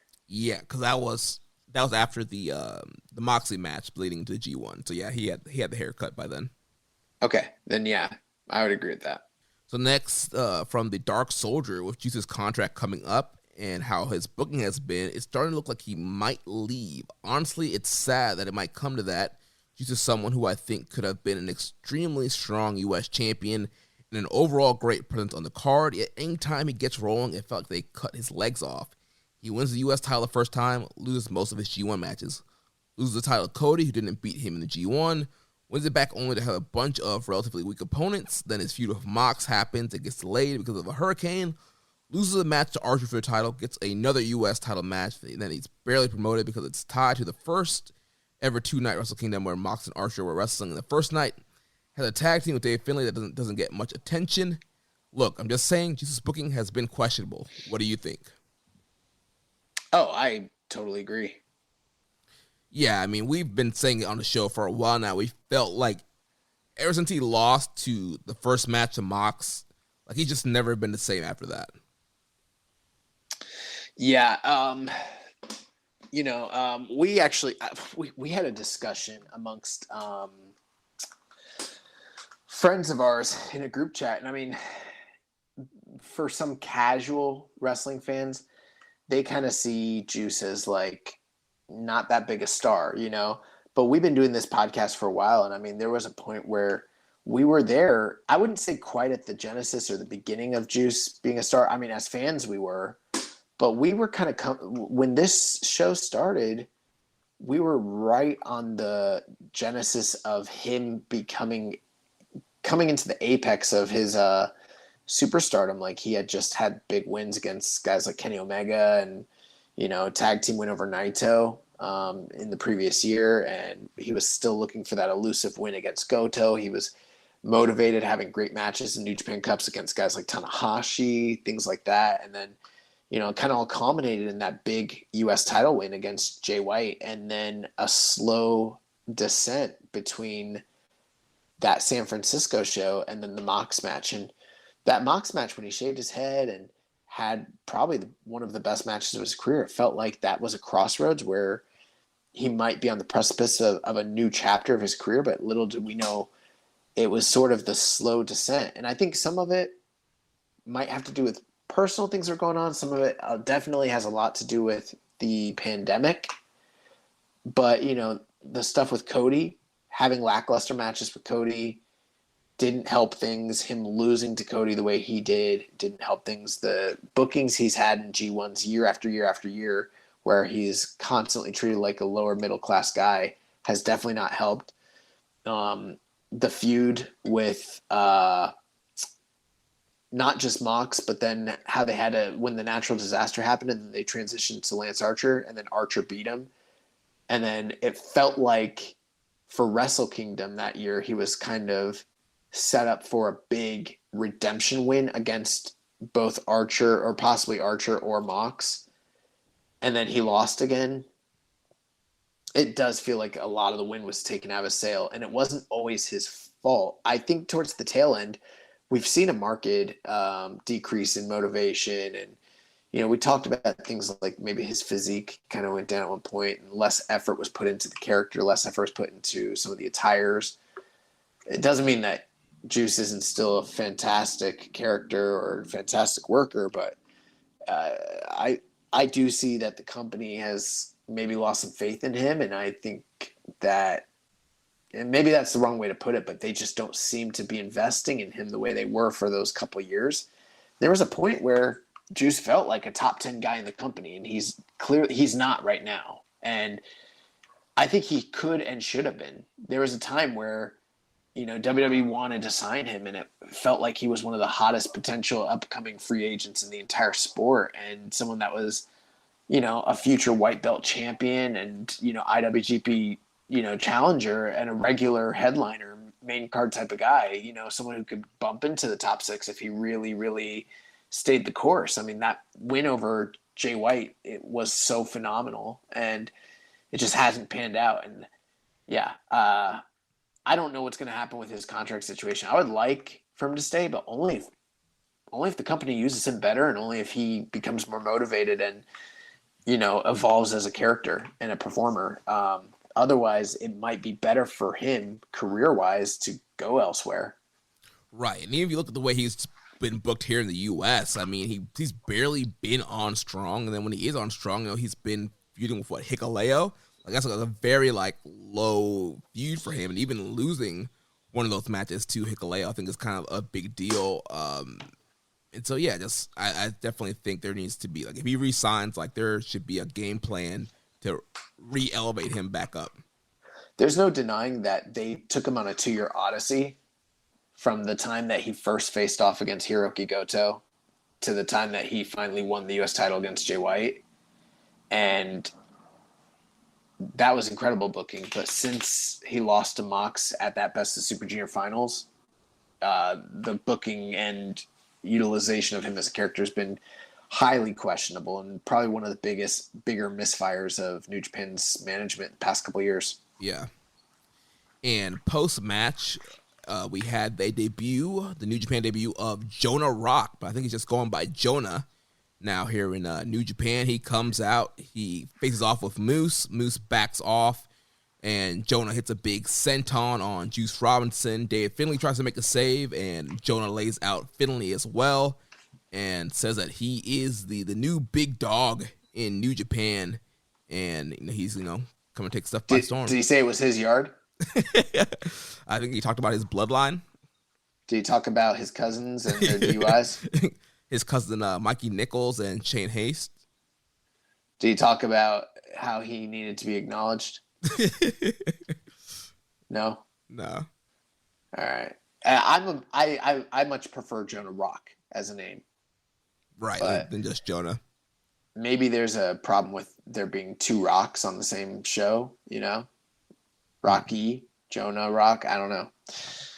But maybe he'll do a reverse WWE. You know how guys lose their last name and just go to the first name? Maybe he'll gain the last name as time goes on. Because I like Jonah Rock better. So what do you think about him just being in New Japan? Yeah, I mean, he looked great. He looked bigger than I remember him being, but I don't know if that's just because I've never seen him in street clothes before. Right.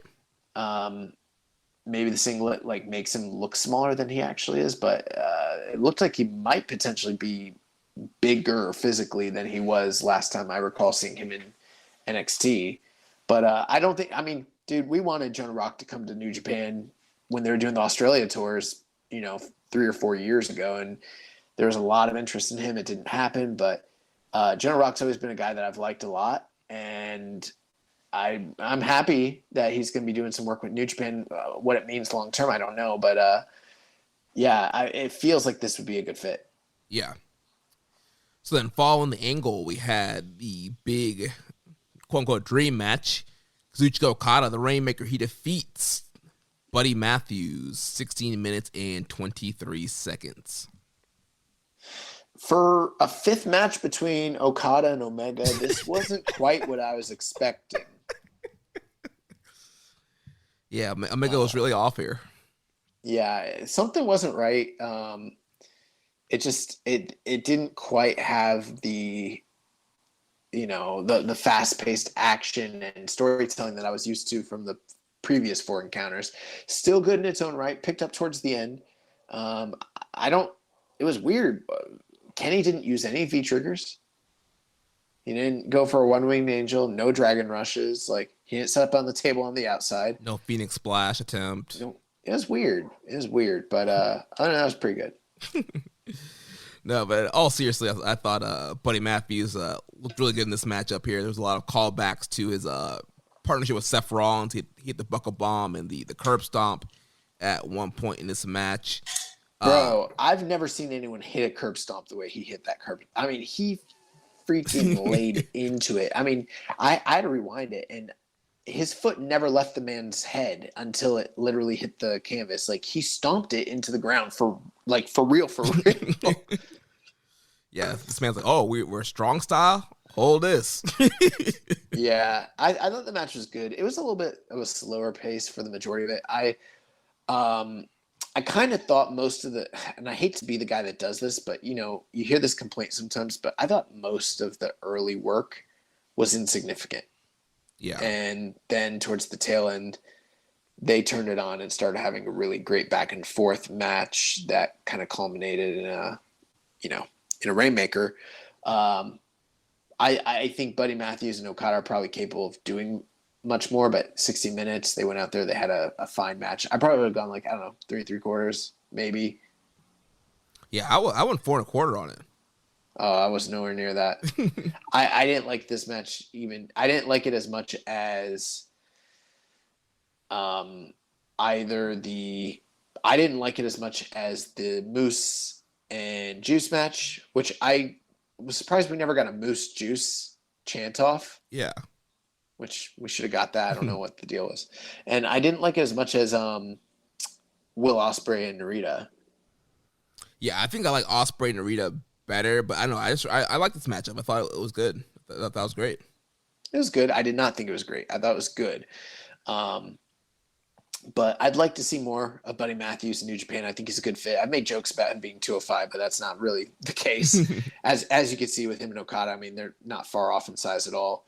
And Buddy Matthews was, I thought he was impressive. And yeah, it was a good match. Yeah, we had a question here from Raising Falcon. Said Buddy Matthews got robbed. He was raining elbows on Okada, and the ref should have called off the match and handed him the win. Instead, the ref wrestles Buddy away from the Golden Boy and resumes the match. This wasn't at all when Matthews was at the ropes. Okada started to drag him away while Buddy had a rope break and the ref did nothing. Does Okada pay off those referees or the ref's secret chaos members?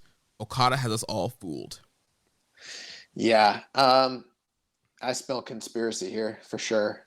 It is kind of weird that Okada's best friend is a member of the Office and Rocky Romero. Who do you think pays these referees and officials? Yeah, the fix was in. But, the early UFC, I don't know do you know that the early UFC is the Gracie's family? The Gracie family were one of the top business partners for the early UFCs. I heard something about that, yeah. Yeah, so I mean, the early UFCs were essentially infomercials for Gracie Jiu-Jitsu. Generally speaking, the first 5 at least.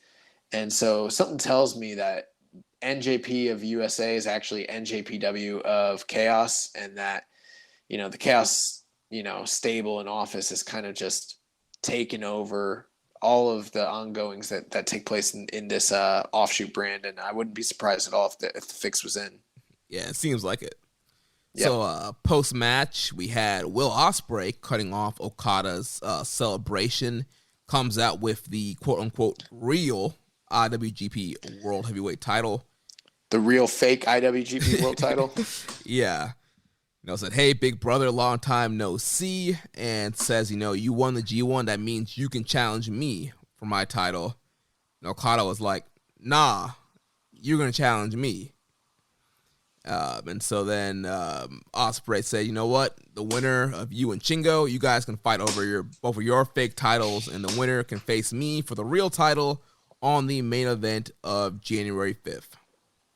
Yeah, I thought Okada's English promo skills were a lot more impressive than I would have expected them to have been. Yeah. Even just some of his inflections, like sometimes you hear a foreign speaker who's not like English isn't their first language. I don't know how much English, like realistically, Okada even speaks or understands. I think it's very little from what I'm guessing based on what we've seen in the past, but they kind of coached him on what to say. And we've seen foreign language speakers try to cut English promos, and they say the right words, but the way they speak it doesn't always like come off right because they don't hear the way it should sound correctly. Right. But like Okada didn't have that problem. He was like, "You're gonna face me." I was like, "Oh shit, this guy's like cutting a promo."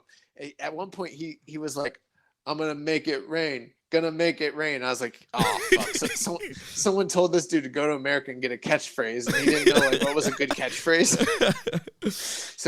But I give him A for effort, but yeah, I thought that this promo like face off was probably actually better than the ones that they were having this time last year prior to their Wrestle Kingdom match.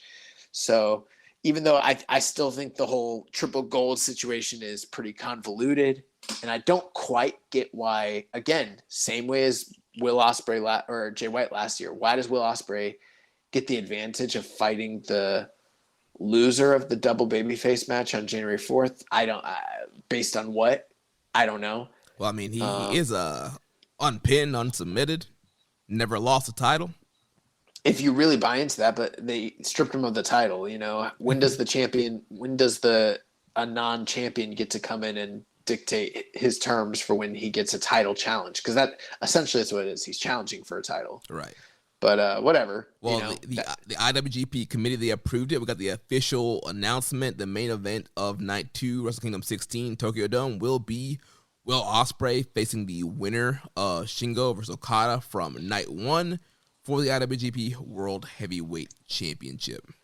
They also have a post-match backstage comment from Shingo. I was confused because I saw that it was from this show, and then I saw Shingo, and I was like, oh, shit, Shingo showed up on the show, which we'd heard rumors he was going to be. I don't know what changed with those plans, but we had been told both Shingo and Okada were coming for this show, and it turned out just to be Okada. Right. I guess plans change.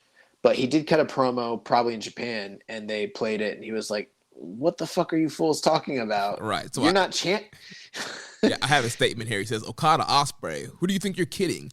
I know what you guys said in San Jose. I don't know what kind of weird pseudo-sibling rivalry thing you two have going on. You don't call shots. That's what I thought at first, but then looking at what you two said, that means Ospreay's coming to Japan, right? That changes things. If he's coming to Japan, he should face me. January 4th, Kazuchika Okada. January 5th, Will Ospreay. I'll smash the two of them. There's only one person to clean up this whole belt mess around here, and it isn't Ospreay or Okada. It's me.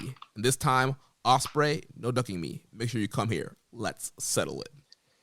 Yeah, and I don't want to go too in depth with the whole discussion on that. I think we should save that for more like Wrestle Kingdom preview. But I will say this: not having Shingo there to be in the midst of all this kind of sucked because now you've got this really cool build for Okada and Ospreay, which might happen the next night, but it could easily be Shingo and Will Ospreay, and they're not doing, at this point, based on what they've done, a good enough. Maybe they'll rectify it as time goes on, but right now, there's no heat for an Ospreay Shingo match. And then, if in fact Okada is winning, it's like you're kind of showing your hand a little bit too much ahead of time. So I would like to see them do something to kind of play off of that and maybe show that it could in fact end up being Shingo and Will, because last thing I want is to go into the Okada and Shingo match on the first night and, you know, just basically know for a fact that Okada's beating Shingo, foregone conclusion, like that's the way it's happening. Yeah, that would really suck, especially because Shingo literally put the company on his back. He's the real world champion, and for him to just be kind of like booed out of the picture night one would kind of suck. Well, that's going to take us to the main event here. Yeah, real quick, we did have a question about from Viking Pain on the scenarios for Wrestle Kingdom. Should we kind of hold off on that till we get to Wrestle Kingdom, or should we take a look at it? Well, what's the question? And we'll decide. So he says, now that we know what the main events of Wrestle Kingdom Night 1 and 2 are, it makes way more sense to make Shingo the protagonist of the story, not Okada and protagonist of the story, then Okada or Ospreay. He's legitimately the real world champion and carried the company for a good bulk of the year, while Okada and Ospreay are just being dicks in the storyline. The way I would book it is Shingo beats Okada on night 1. Okada has nothing to do but be disrespected. Shingo and the world title. I'd rather he gets beaten and humbled in a loss and see whatever complicated nonsense he plans on doing with the heavyweight title. Then Shingo goes on to beat Ospreay, his bitter rival, and the man he has a losing record against, to become the undisputed world champion on night 2. Then on night 3, we can finally get an Ibushi Shingo match for the world title, since they've been wanting to do that match for a while now. And Ibushi actually has a legit claim for a title shot because he beat Shingo in the G1. Thoughts? Yeah, I mean, that's a scenario that could play out. But I think it is discounting the impact of this promo segment between Okada and Ospreay, because you're essentially saying that they're teasing a big match that they're not going to be doing right now anyways, which doesn't, I mean, I guess does kind of make sense, but not really. Right. I guess the only thing is if Shingo ends up with both belts at the end of night 2 for night 3, I guess you could do Okada Ospreay. That is possible. One thing I also thought about is, let's say Okada wins, right? Then he goes in the second night and fights Ospreay. This would be hot potatoing. I don't want them to do anything like this, but let's just say Ospreay wins. Could do Ospreay and Shingo on night 3 for some reason. Yeah. I don't know. Shingo just walk out and just challenge him. Right, exactly. So, I don't know, man. I'm not a big fan of what's going on completely, but I did like this segment. I'll just leave it at that. We'll talk more about what we think is going to happen as time goes on, but I don't know what to expect for that third night right now, so it's hard for me to kind of project the different outcomes. There's other guys, too, that could be in weight by the time everything comes up. Who knows what Jay White will be doing? Who knows what some of these AEW stars might be doing around that time? Who knows what Doki will be doing around that time? Exactly. So let's go to the main event here. Never openweight title match. If Ishii loses, he could never challenge for the never openweight title again. But our man did it. Big Tom Tomohiro Ishii defeats the Switchblade Jay White, 28 minutes and 40 seconds. And I thought this was a great matchup here between Jay and Ishii.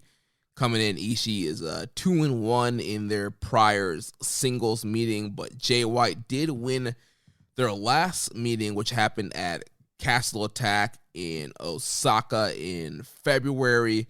So obviously a long history here between Jay and Ishii. And I thought the video package before the match did a great job of just kind of showing how many times these guys have kind of been in the ring against each other. And obviously Jay is still holding hatred against Ishii because Ishii knocked him out of the G1. So also some of that history played in this match as well. But really good match. I really enjoyed this matchup here. I think Jay and Ishii just have great chemistry. And Ishii just a great seller and great underdog. And Jay is I feel like Jay kind of ate up Ishii a lot of this matchup here and was in majority in control. Ishii was having to fight from underneath, but he came through, chops to the throat, big moves until he could finally hit that vertical drop brainbuster. Yeah, I agree with most of what you said there. Match was great. I will tell you though, and I know I've said it before, the production quality just really got to me, especially on this one. It made it so hard for me to, with a lengthy match like this, 28 minutes, I think normally if this had happened and I could see clearly, I wouldn't be surprised feeling as though the match breezed by. But because of it being a longer show and the production issues, and they never let up, and then I think that buffer where they showed the the preview package, and the package is so much clearer than the show you're watching. Yeah. And then they start the show. I'm like, what the fuck? So I wasn't a fan of that, but the match was very good. I didn't like, though, how, well, I guess it's twofold. In the promo package, they try to make it seem like this has just been an ongoing epic feud from last year when Jay White almost walked out, quote unquote, and then lost to Ishii and came back. They kind of retconned that into connecting it to this ongoing issue here in New Japan of America. But to me, they're two separate, distinct things. Like, Jay beat this man emphatically and closed the door after the G1 previously and after, their most recent feud, and kind of moved on, Mm-hmm. And then this other feud sort of happened, but they sort of like made it seem like this has just been an ongoing issue between these two guys in the video package, which package was really well done. But I don't know that I buy into the whole narrative that, like, this is just a thorn that he can't get out of his side necessarily. Right. Like, because it just sort of popped up recently. Right, with Ishii when he was in the U.S. for the Resurgent show and those Strong tapings. They had the angle there on that Strong taping. Right. But overall, the match was good. I will tell you, I don't know if I can tell you if I thought it was like their best or worst match or anything like that. I know they've had a lot of great matches in the past, and it's Tomohiro Ishii, and Jay White's really great, and I think that for Jay, Tomohiro Ishii is one of his top, I don't want to say his best opponent, but I would be surprised if he was like a top 3 opponent for him. Yeah, definitely. Match quality wise. So, but the big thing, Ishii, if he had lost, he would never be able to challenge for this title again. So oftentimes that is the big giveaway as to who's going to win. But at the same time, Jay is a big star, and Ishii beating him on a big stage for a title like this seemed unlikely, so it was it did cause you to kind of question, which is always good. And I was happy to see Ishii get him up there and fucking plant this dude and get the 1, 2, 3, which was really cool. Yeah, those lattice checks, they clear. Rich sent the bag over to Ishii to, get the job done. We got a couple questions. Viking Pain said, are you surprised to see Jay White drop the Never title to Ishii this soon with Wrestle Kingdom 16 around the corner? What's he going to do now at the show? And has the U.S. title surpassed the Never title as the number 2 belt in the promotion? So I'm not fully surprised that Jay dropped the Never title. We kind of speculated on this last week that if Jay loses the belt, he can lose up. You can push him into that, world title scene. You can put him in some other kind of big singles match on these Wrestle Kingdom shows, and he doesn't need the Never title for that. Right. Totally agree with that. Now, there is speculation out there that Jay White is leaving because, I don't know, these different interviews have been going on and, the Gaijin unrest and everything like that. And I'm not here to speculate as to whether he is or isn't, because I don't really know. I think it's unlikely, but let's just assume he's not. Then, if he's not, then the case remains that he could easily be in play as one of the, top guys to come into Japan for, challenging for the world title, which is something he hasn't really had an opportunity to kind of play into that. He hasn't been a factor in the world title scene at all so far. So that would be something kind of new and fresh for him to do, which I don't think is outside the realm of possibility at all. Yeah. As far as his second question about the Never title, has the U.S. title surpassed the Never title? I'd say yeah. But by a little bit. I wouldn't say it's a drastic shift. Obviously, with the Never title being stuck in the U.S. for a while, I think definitely kind of lowered it and not having a lot of defenses. But I mean, I think they're almost level playing field. I do feel like Ishii winning it's going to take it back to kind of where it was. I'll tell you, I generally think that for the most part, I think the U.S. title has almost always been beyond the Never title. Mm-hmm. The only time, as strange as it sounds, where I feel like it was truly like the bottom barrel title was when Juice was holding it those couple times. Mm-hmm. and maybe when Cody had it, just given their placement within the company. But, you know, when like Mox was holding it and when Jay White was holding it and when Kenny Omega was holding it, even Lance Archer, it always kind of headlined higher than the Never title did. And then now with the white belt being gone, I think they made an attempt to elevate the Never title by putting it on guys like Tanahashi and Jay White, but I don't think it ever really got to that level. I think the red belt right now, just given the fact that it was on Mox for so long and highlighted in so many different ways, is probably the bigger title. But who knows? I think it might just be a case of whichever title's in Japan at the time is the higher level title, and the one in America happens to be the one on the back burner because it's in the smaller, you know, farm league promotion for them. Right. Well, it seems like we're going to have both of them back with Ishii winning. I'm guessing he's going to bring that back to Japan, so we'll have both the Never and U.S. titles back in Japan. Well, maybe we could put some shine on that Strong title. You know, we kind of complained about that around Resurgence, and maybe that can, you know, get a little bit more play, you know? Yeah. So next question here from Pussy Destroyer 83619. Now that Jay yes. Now that Jay has lost the Never Openweight belt, what's next for him? A possible feud with Evil for control of the Bullet Club. Maybe on one of the Wrestle Kingdom nights, it's Evil and Kenta versus Tanahashi and Jay. This leads into Jay's face turn and departure from Bullet Club altogether. What do you think will happen with Jay come Wrestle Kingdom?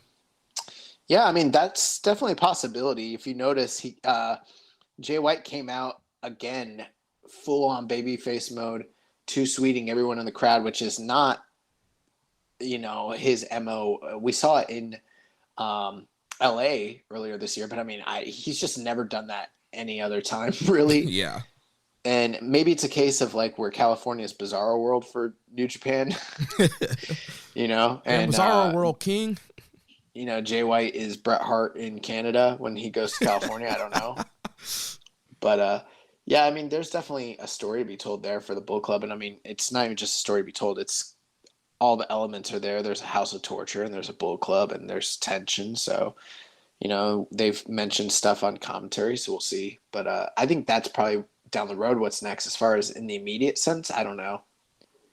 I wouldn't be surprised if he gets one big challenge. This is just I'm just kind of shooting off the cuff, but I wouldn't be surprised if Jay White gets some sort of title challenge as his current persona and fails, and that kind of leads to tension between himself and other members of the Bullet Club, namely the House of Torture. I wouldn't be surprised if he won the New Japan Cup or was that guy before the New Japan Cup to challenge at like New Beginning or fake Wrestle Kingdom or something. Yeah. I mean, I could definitely see them doing an Evil match at one of the Wrestle Kingdom nights. And there was on some show they teased, like, show said something about Evil being the real leader of the Bullet Club, so there's definitely tension there, and they could definitely do that. Also, with the whole like US of J gimmick, I mean, he could potentially end up getting the US title to kind of keep doing that gimmick. So we'll see what happens. Nice. So New Japan of America, they've announced 3 events for the first quarter of 2022. During Battle in the Valley event in San Jose, the company announced the dates. January 15th, they're going to be in Seattle, Washington Hall. February 17th, they're going to be at Vermont, Hollywood, and Los Angeles, California. And then March 20th, they're coming back to the Coliseum in Tampa. St. Petersburg, Florida. So, yeah, pretty exciting. Some strong tapings and pretty exciting. New Japan will be back in our backyard. And we had a question from Viking Payne. Says New Japan Strong is coming to the Tampa area. Will you two be going? I'm still waiting for NJPW to come to the mid-section of their map. Yeah, we both expect to be there. I think we are already preliminarily making some plans for that event. More to come, but it's going to be exciting. It's a good venue, and can't wait. Yeah. He also asks, who do you think has a brighter future with New Japan, Buddy Matthews or Jonah Rock? I don't know. It's hard. That's a tough call. I mean, I think I could see Jonah Rock having a longer-term future with New Japan over Buddy Matthews personally. Yeah, I feel like Jonah, I mean, you do have Cobb kind of that monster gaijin role, but I feel like Jonah could also be another kind of monster gaijin guy that they bring in and have him just wreck people in New Japan. Yeah, I think New Japan's a good fit for both guys because they're from Australia, they're oceanic, that sort of thing. But I don't know. I wouldn't be surprised if Buddy Matthews wasn't in New Japan long term and maybe wound up potentially working for Tony Khan. Right. Maybe not. Hard to say. Yeah. Fit Beautiful 2638 asks, do you think Buddy / Jonah have future dates in Japan at this point booked, or are they U.S. only talent? I mean, we would just be speculating at this point. I don't know. I think if either one of them did have stuff going on in the future in Japan, I feel like it. I know this sounds crazy, but like I feel like Jonah Rock's more likely. I mean, here's the thing. Like, I don't want to discount what's going on with Buddy Matthews. They put him in there with Okada day one. So clearly they see something in him, and they probably are investing on some level.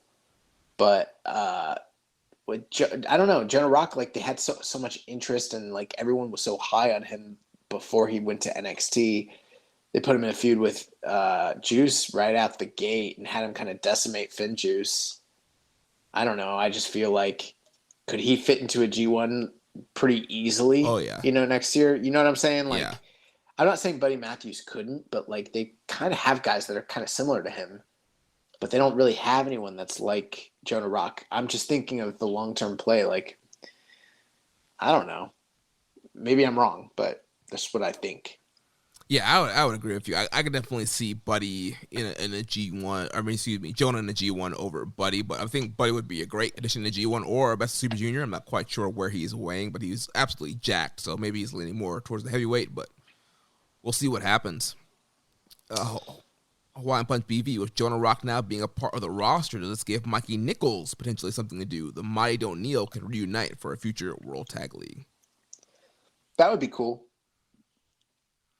Yeah, I recently watched a match that was recommended between him and Robbie Eagles and EPW from earlier this year, and I heard the match was a lot better than I perceived it to actually be, but I've heard Mikey Nichols has been doing a lot of really good work in Australia and actually did reform the Mighty Don't Kneel or some version of it over there. So, maybe you're right. Maybe that would give him a reason to come back to Japan. Yeah. Again, he's in Chaos too, bro. For now. Yeah. Don Homie 101 asks, thoughts on the NJPW future of Buddy Matthews, Jonah, and Moose? Is it possible to see that one of these guys in the G1 in the near future? I think it's likely.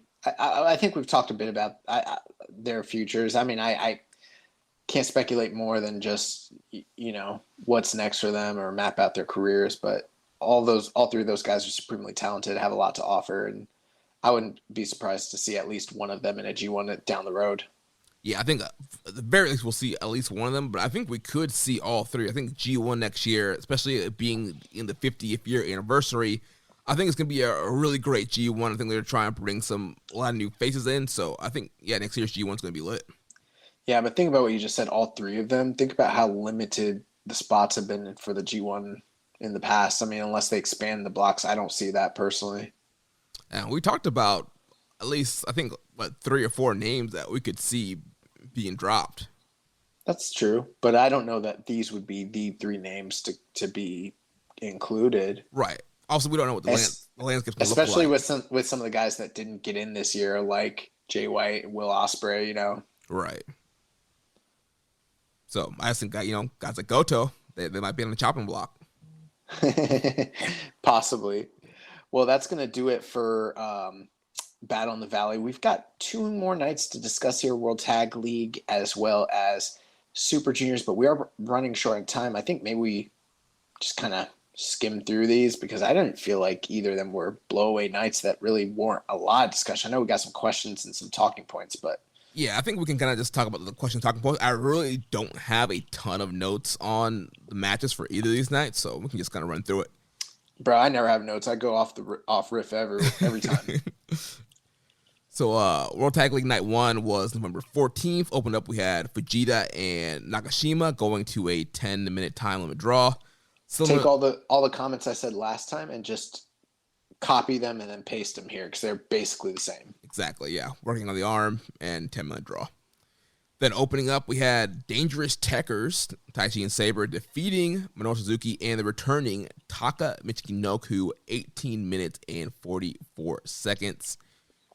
We had a question from Hawaiian Punch BV. What do you think of the passion of the Michinoku? Have you ever beat up a friend as badly as Dangerous Techers did to Taka? Yeah, I fuck people up all the time, including my friends. I don't give a fuck. You know? Yo. One time Jeremy told me to pay the rent early, and I was like, bitch.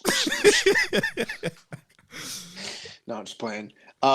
Yeah, this actually, I wouldn't go out of my way and say it was like a great match. I don't think it fit the bill of like what we've seen when it comes to Techers versus Suzuki and friends in the past during World Tag League. But in a certain way, this was kind of the standout match in terms of like noteworthy events because, like Hawaiian Punch BV mentioned, Dangerous Techers laid a hurt on fucking Michinoku. They beat that man's ass. You know, and it makes me wonder, like, if it was just like, we're friends, so we're gonna like, you know, be a little like more stiff and harsh with the guy that we know, or maybe like this was some comeuppance that's been a long time coming, like, yo, you fucked up our gig.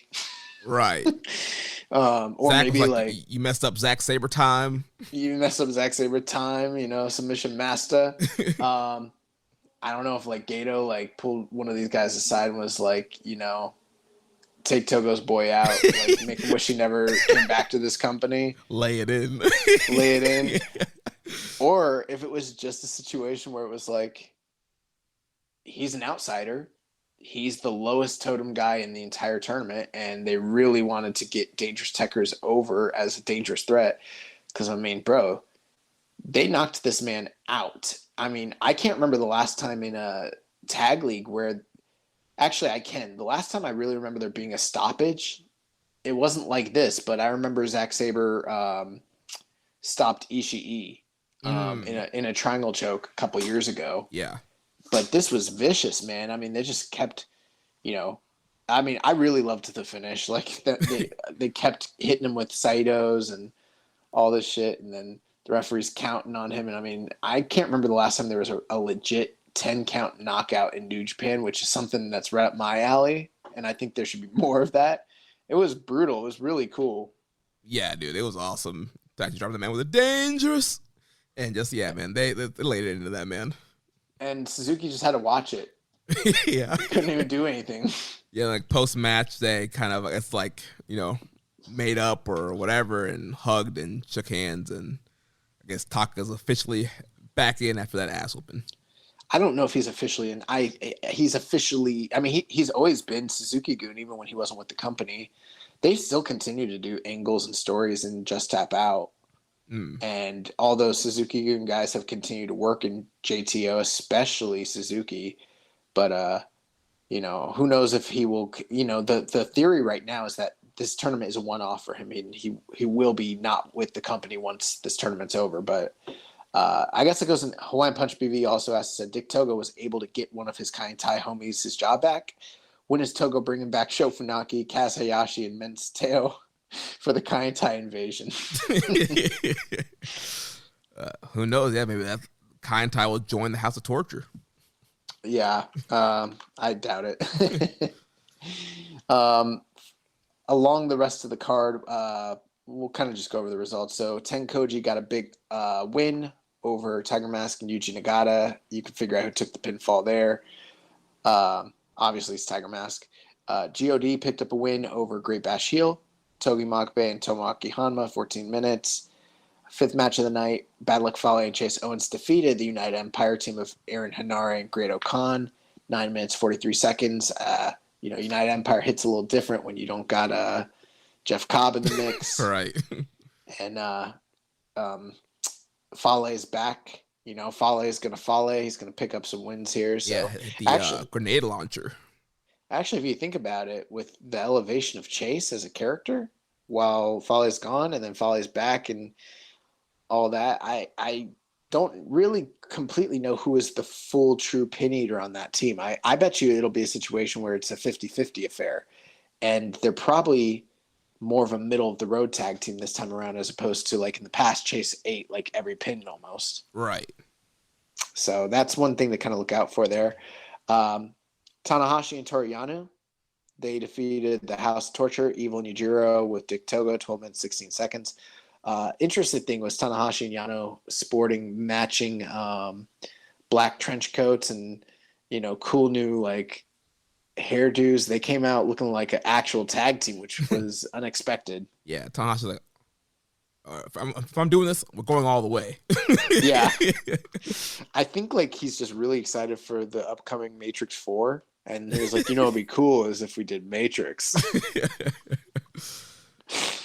But they were stunting on those boys. Germanis asked, he said, maybe you'd like to think that we're done with KOPW 2021 defenses, but KOPW 2020 was defended at Road to Tokyo Dome against Bad Luck Fale. Oh, shit, he's right.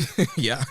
He said, I say history repeats itself, and they heat up someone for KOPW defenses like they did last year. My vote is for Togi Makabe because it's a match I don't want to see, which makes it prime KOPW material.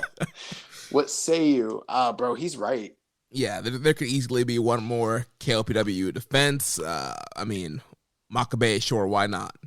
Bro, they would have made a big deal about it being the final defense of the year. He's right. Absolutely right. They're going to. Yeah. We're dumb. and then the main event, LIJ, Sonata, and Tetsuya Naito, they defeated the team of Goto and Yoshihashi, 18 minutes, 12 seconds. I thought this was the only match that was, aside from the opener, that was worth really mentioning. Really good match. Considering who was involved here in the matches that they've had against one another earlier this year, it's no surprise. I wouldn't say it was a notebook match or anything like that. Probably like 3.5, 3 3/4. Yeah, I went 3 3/4. Yeah, that's probably about right. Sub 4. I don't see it getting any like tag match of the year nominees, but if you were going to check out anything from this card, this would probably be the one. Yeah. So then with the standings on top of the block with 2 points each, we got Naito and Sonata, Tanahashi and Yano, Sabre and Taichi, Kojima and Tenzan, God, Fale and Owens, and then also the bottom of the block, no wins, United Empire, Great Bash Heel, House of Torture, Chaos, Nagata and Tiger Mask, and Suzuki and Taka Michinoku. At this point, considering their history, considering the amount of tournaments they've won, titles they've won, Tenkoji's leading this pack right now. Yeah. And it's their tournament to lose. After that, wait a second, what is this? The upcoming nights for World Tag League. Okay, we're not going to talk about the last night of Super Juniors. Okay, that's fine. We are. It's after the Tag League schedule. Okay, gotcha. So this coming Wednesday, November 17th, we've got Yuto Nakashima against Oiwa, singles action. Nagata, Tiger Mask against God. Tenkoji against the Chaos team of Goto and Yoshihashi. Tanahashi and Yano taking on Great Bash Heel. United Empire taking on the House of Torture. LIJ team taking on Suzuki and Taka. Then the main event is going to be the Dangerous Techers against the Bull Club team of Fale and Chase Owens. Go ahead. Then we have Night 30 coming up November 19th. Open up with Vegeta and Oiwa. Then we'll have Tanahashi and Yano against Nagata and Tiger Mask. Suzuki and Taka versus United Empire. Fale and Owens versus House of Torture. Great Bash Heel versus LIJ. Tenkoji versus Dangerous Techers. And the main event will be Goto and Yoshihashi versus Gorillas of Destiny. Nice. So the last night of Super Juniors, which was November the 15th, so this was yesterday, Fujita and Oiwa wrestled to a 10-minute time limit draw. So I think in addition to the redemption story of Yuto Nakashima, we kind of have a story where none of these guys have beaten one another from this class just yet, and it's kind of a three-way deal. Mm-hmm. So we're sort of waiting to see which one of these ones steps out from the pack early on. Who's going to be the first young lion from this trio to get a big win? So that remains to be seen. The second match of the night, we had Doki defeating Yo 10 minutes and 56 seconds. Doki, let's go. Yeah, I noticed you changed your nickname in one of our group chats to Big Doki Energy. Yes. And Doki, he's got this bridging like Tiger suplex or full Nelson suplex. Suplex de la Luna. Okay, did he always do that? Yeah, that was always his finisher. See, I never realized that like was his finisher. I thought it was something that he like debuted new, like it was a modern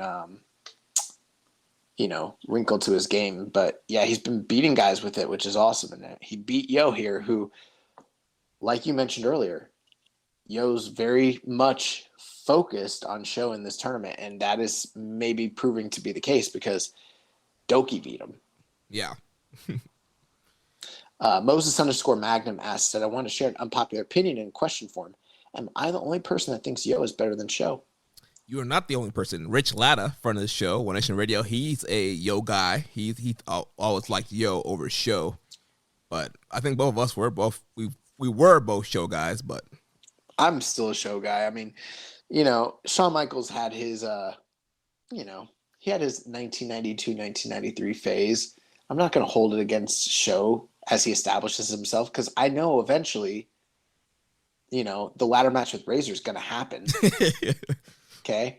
SummerSlam 1995 is going to happen. He's going to have the Jeff Jarrett matches, and the 1-2-3 Kid matches, and Russell Diesel. Like, just wait. He's going to win a Royal Rumble, okay? Okay. Shawn Michaels is still...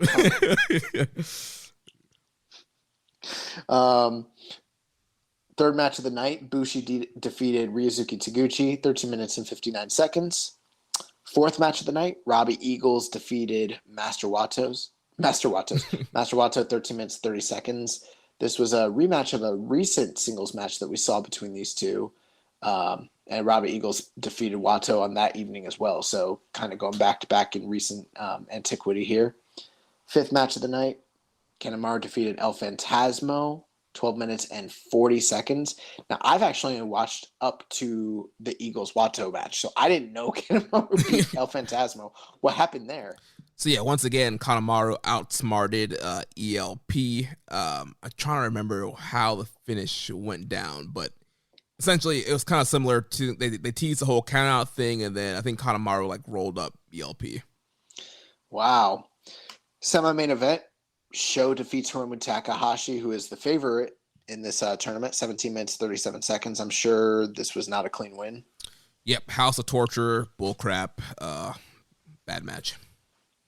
And then the main event, Taiji Ishimori, the former champion, defeats the current reigning IWGP Junior Champion in El Desperado, 22 minutes, 41 seconds. So back-to-back losses for Desperado, back-to-back losses for ELP, kind of unexpected in my book.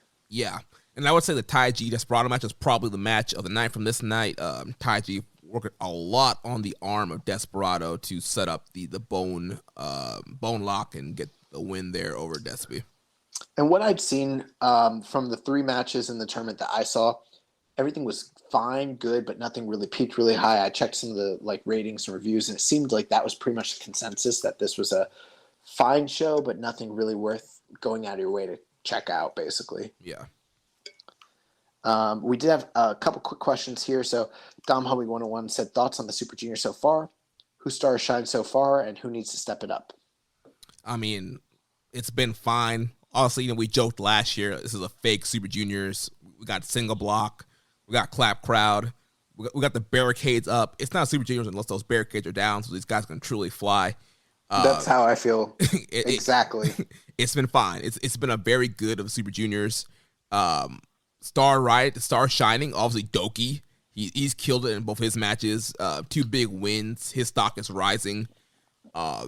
As far as who needs to step it up, I mean, everybody.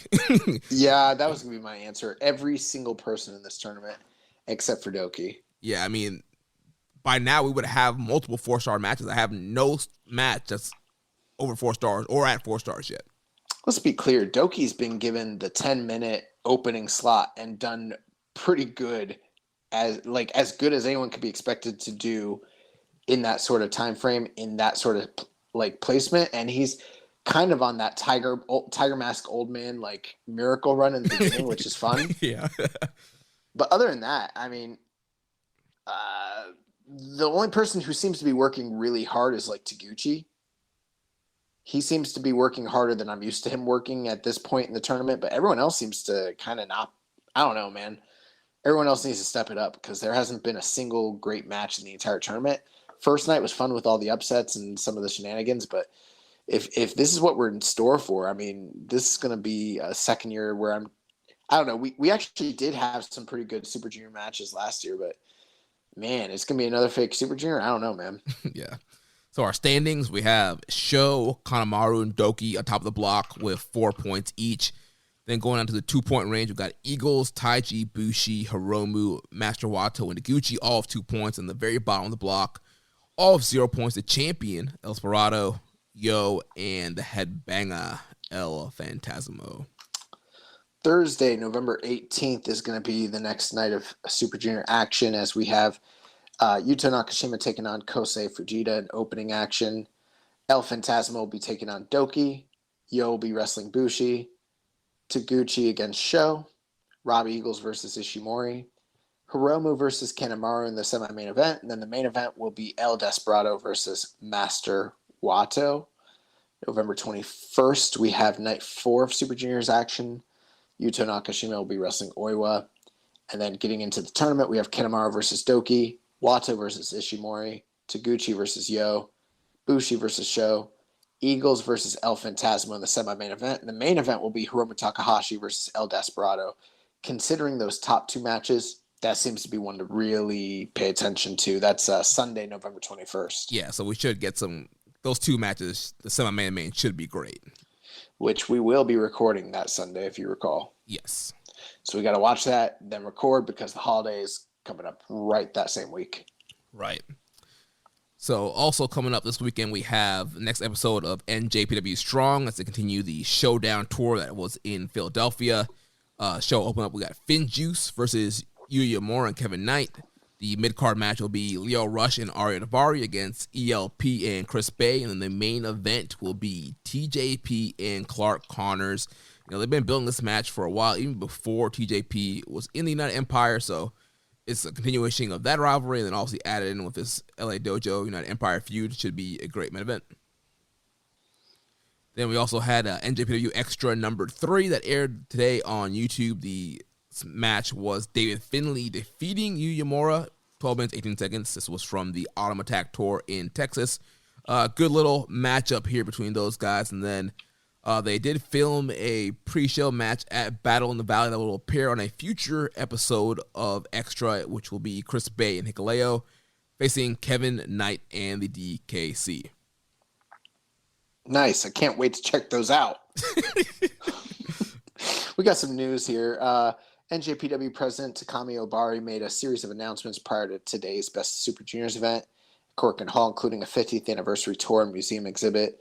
The anniversary tour will hit Sendai on February 11th, 2022, in Osaka on February 13th, 2 nights in Hokkaido, February 19th and 20th, and then 2 nights in the Nippon Budokan, March 1st and March 2nd.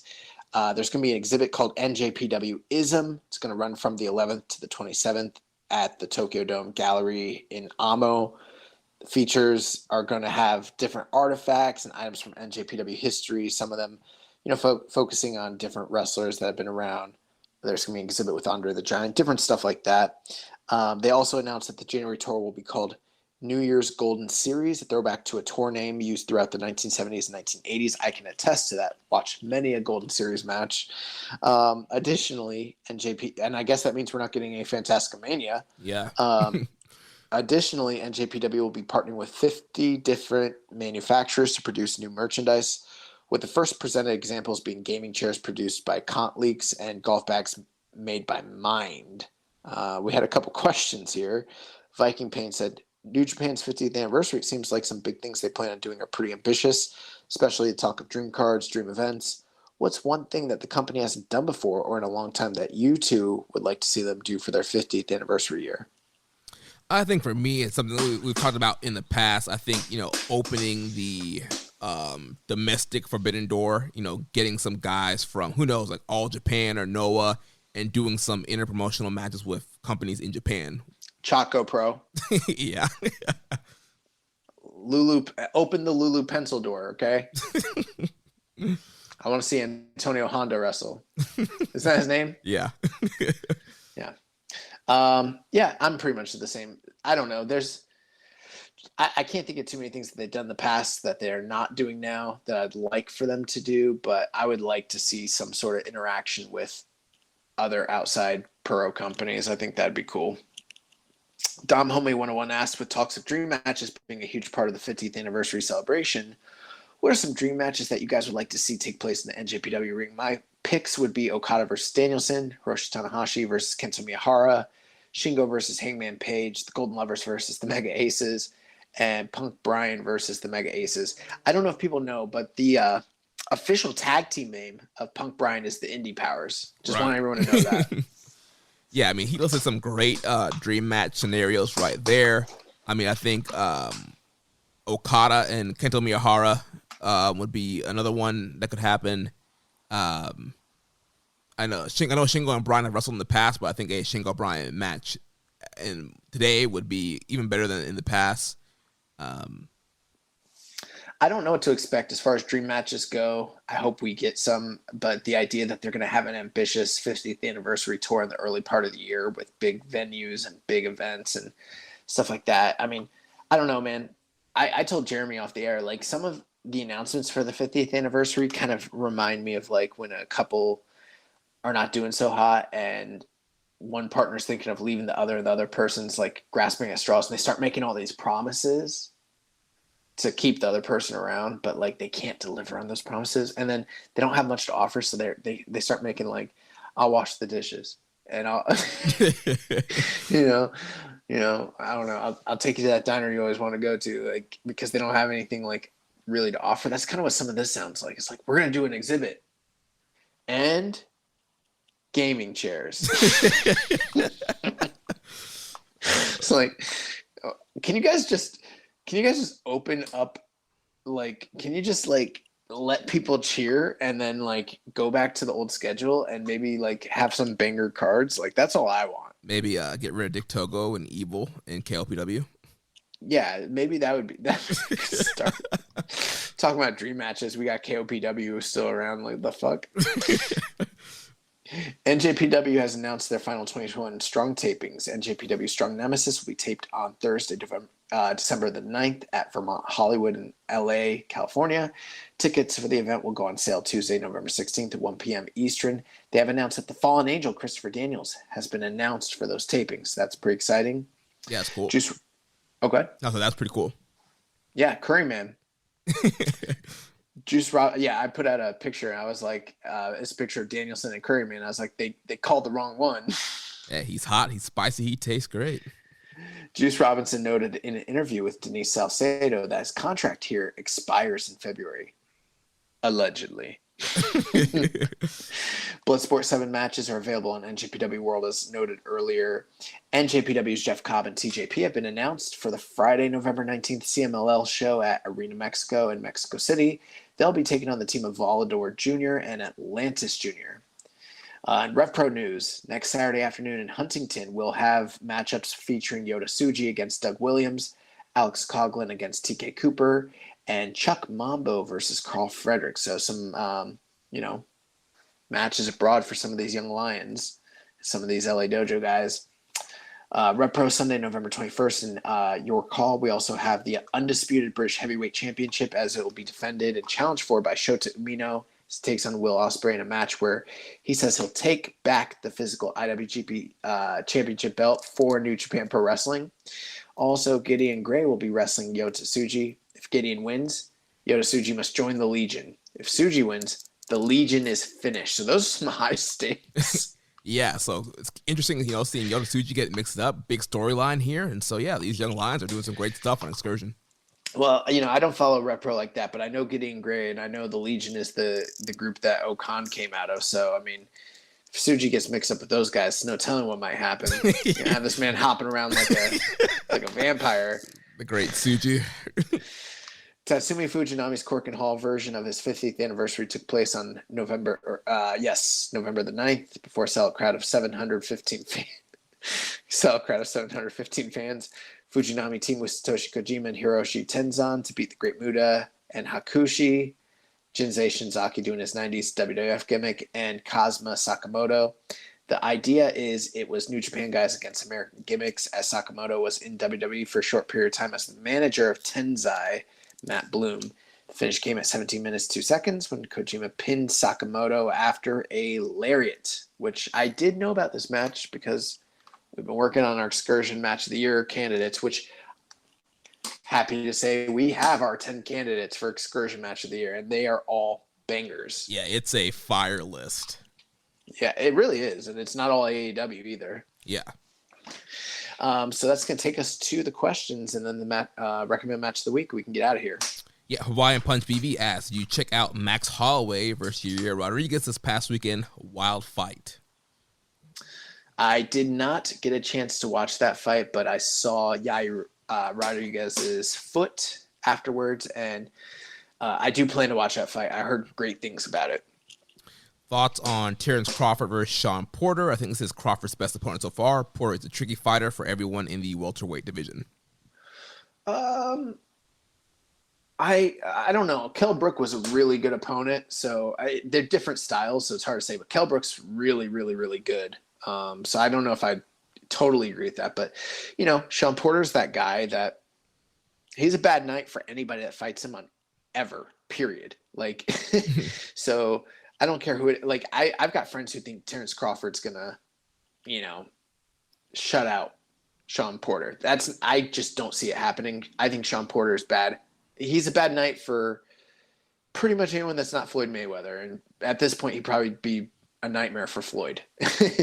So, but he also is a guy that is beatable. All those guys who are in the top, Thurman and what have you, they've all beat Sean Porter. So I think Terrence Crawford beats Sean Porter, but he's a really tricky fighter, really tough guy, swarmer. You have to go through hell and back to beat him, and it's going to be a huge test. I think Terrence Crawford does beat him probably by 2 to 3 rounds. I don't see him stopping him. I don't see him shutting him out. Like, it's a tough fight for Terrence Crawford. It always is when it's Sean Porter. Next from Dom Homie 101, non-New Japan question. What's Survivor Series taking place this Sunday? What are some of you guys' favorite matches that took place at Survivor Series? Thoughts on the overall event as a whole? It's a tough question. I don't know.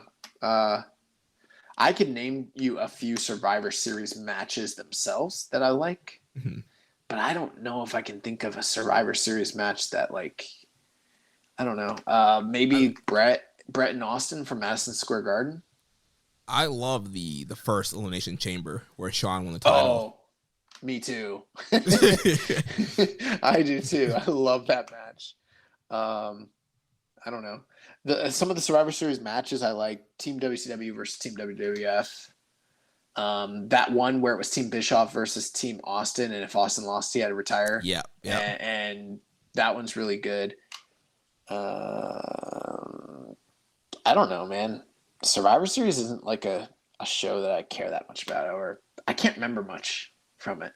I don't have like a catalog of it the way I do with like SummerSlams, Royal Rumbles, and right. I mean, it's usually not a lot of memorable matches, especially the last 10 years or so. It's all been about brand supremacy, pal, and guys fighting over red and blue shirts, and so. Well, that the AJ and the Bryan Danielson matches against Brock Lesnar are both really good. Yeah. But I don't know. That's about it. Is it time for some fight talk? And it's fight week with a fight that has fight of the year potential. Any thoughts on the upcoming welterweight showdown that will place between Terrence Burkhofer and Showtime Sean Porter for the WBO welterweight championship? In my opinion, this is going to be a hell of a fight. I know both of you guys are going for the knockout, but I'm going with Burkhofer for the win in a tough split decision.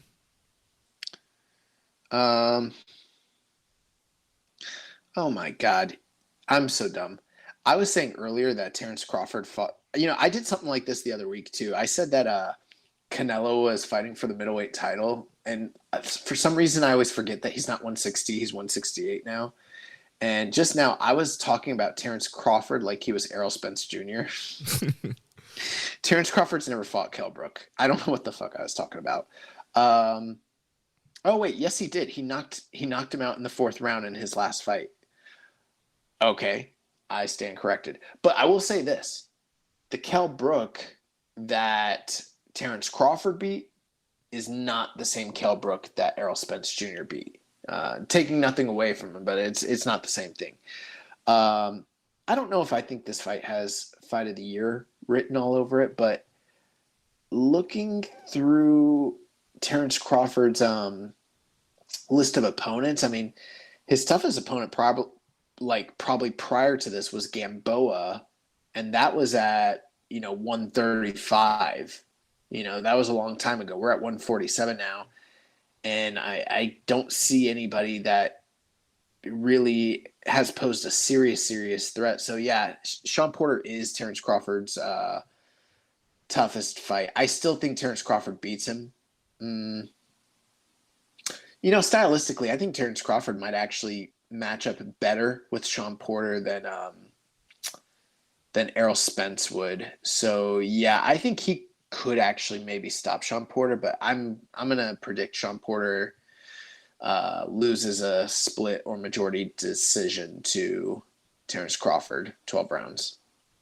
Nice. Well, last thing here, recommended match of the week. Last week you recommended October 9, 2000, Kensei Sasaki versus Toshiaki Kawada. And man, this match was a freaking banger. These guys were chopping the crap out of each other, lariats. Of course, Kawada hitting that dangerous backdrop suplex, which he dropped that man right on his really did. Freaking head, killed him. Also, he had Before you continue, did you see freaking Yoshihashi get dropped on his head by Naito? By Naito with the snowplow, yeah. Bro, that Northern Lights bomb, he didn't take anything off of it. I'm surprised. I don't know how that man's not like dead or injured.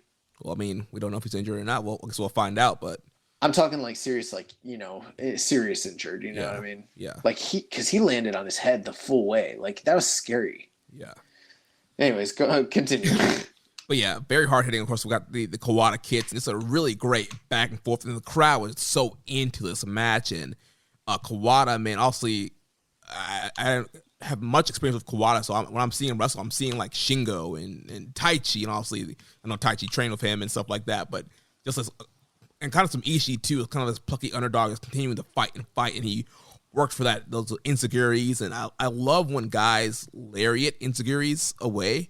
And Kawada did that several times here until Kawada could finally get the insecurity on Kensei Sasaki and get the big win here.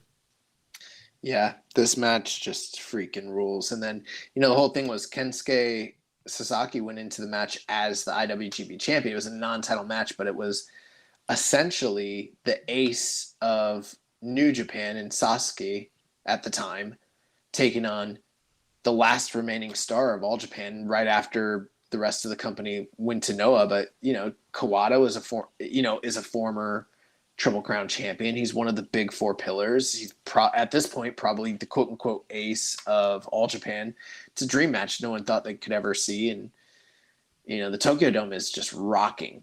I mean, rocking. It's a awesome crowd. And then Kawada beats him, which I don't think a lot of people thought he would beat him because it's New Japan, they're the bigger company, and right. If this was WWF, they would have had Hulk Hogan beat Ric Flair. But on this night, Sasuke loses, and then that kind of starts a redemption story where, like, I don't know if you saw at the end, he doesn't even want the title. He's like trying to give the title away to Kawada. Yeah. He ends up vacating the belt, and then they end up fighting each other in a tournament final later on in the rematch later, like just a month or two later. So maybe we'll watch that match because that one's also up there as well. Nice. Yeah, definitely. I'm definitely down to watch another match with these guys. So then my pick for recommended match of the week, we're going back to 1994, January 4th, Jushin Thunder Liger versus my man, Koji Kanemoto.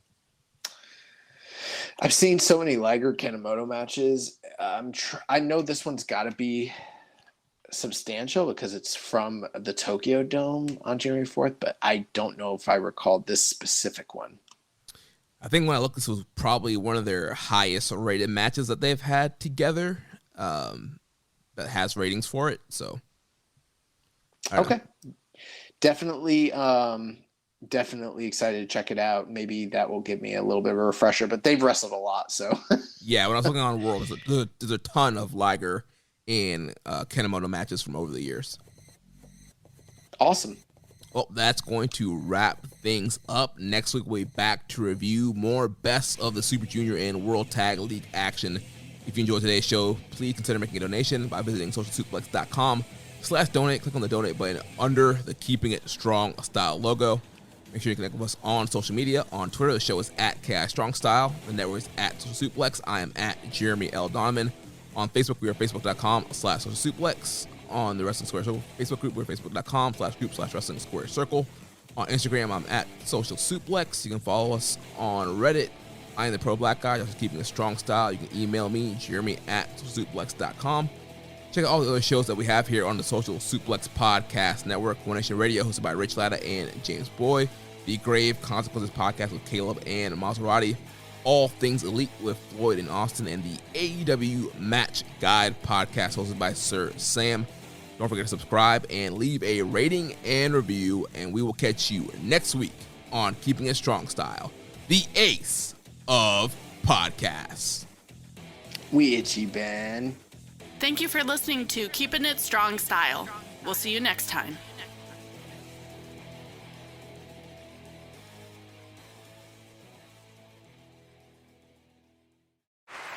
Hear that? Is that America cheering or a sausage patty sizzling to perfection? It's time to cheer for Egg McMuffin and fresh cracked eggs at McDonald's. It's time to wake up to the aroma of freshly baked biscuits and treat yourself to a real honest-to-goodness morning meal. Breakfast, it's on at McDonald's. Now enjoy a large iced coffee for just $2. Add a breakfast sandwich to make a meal.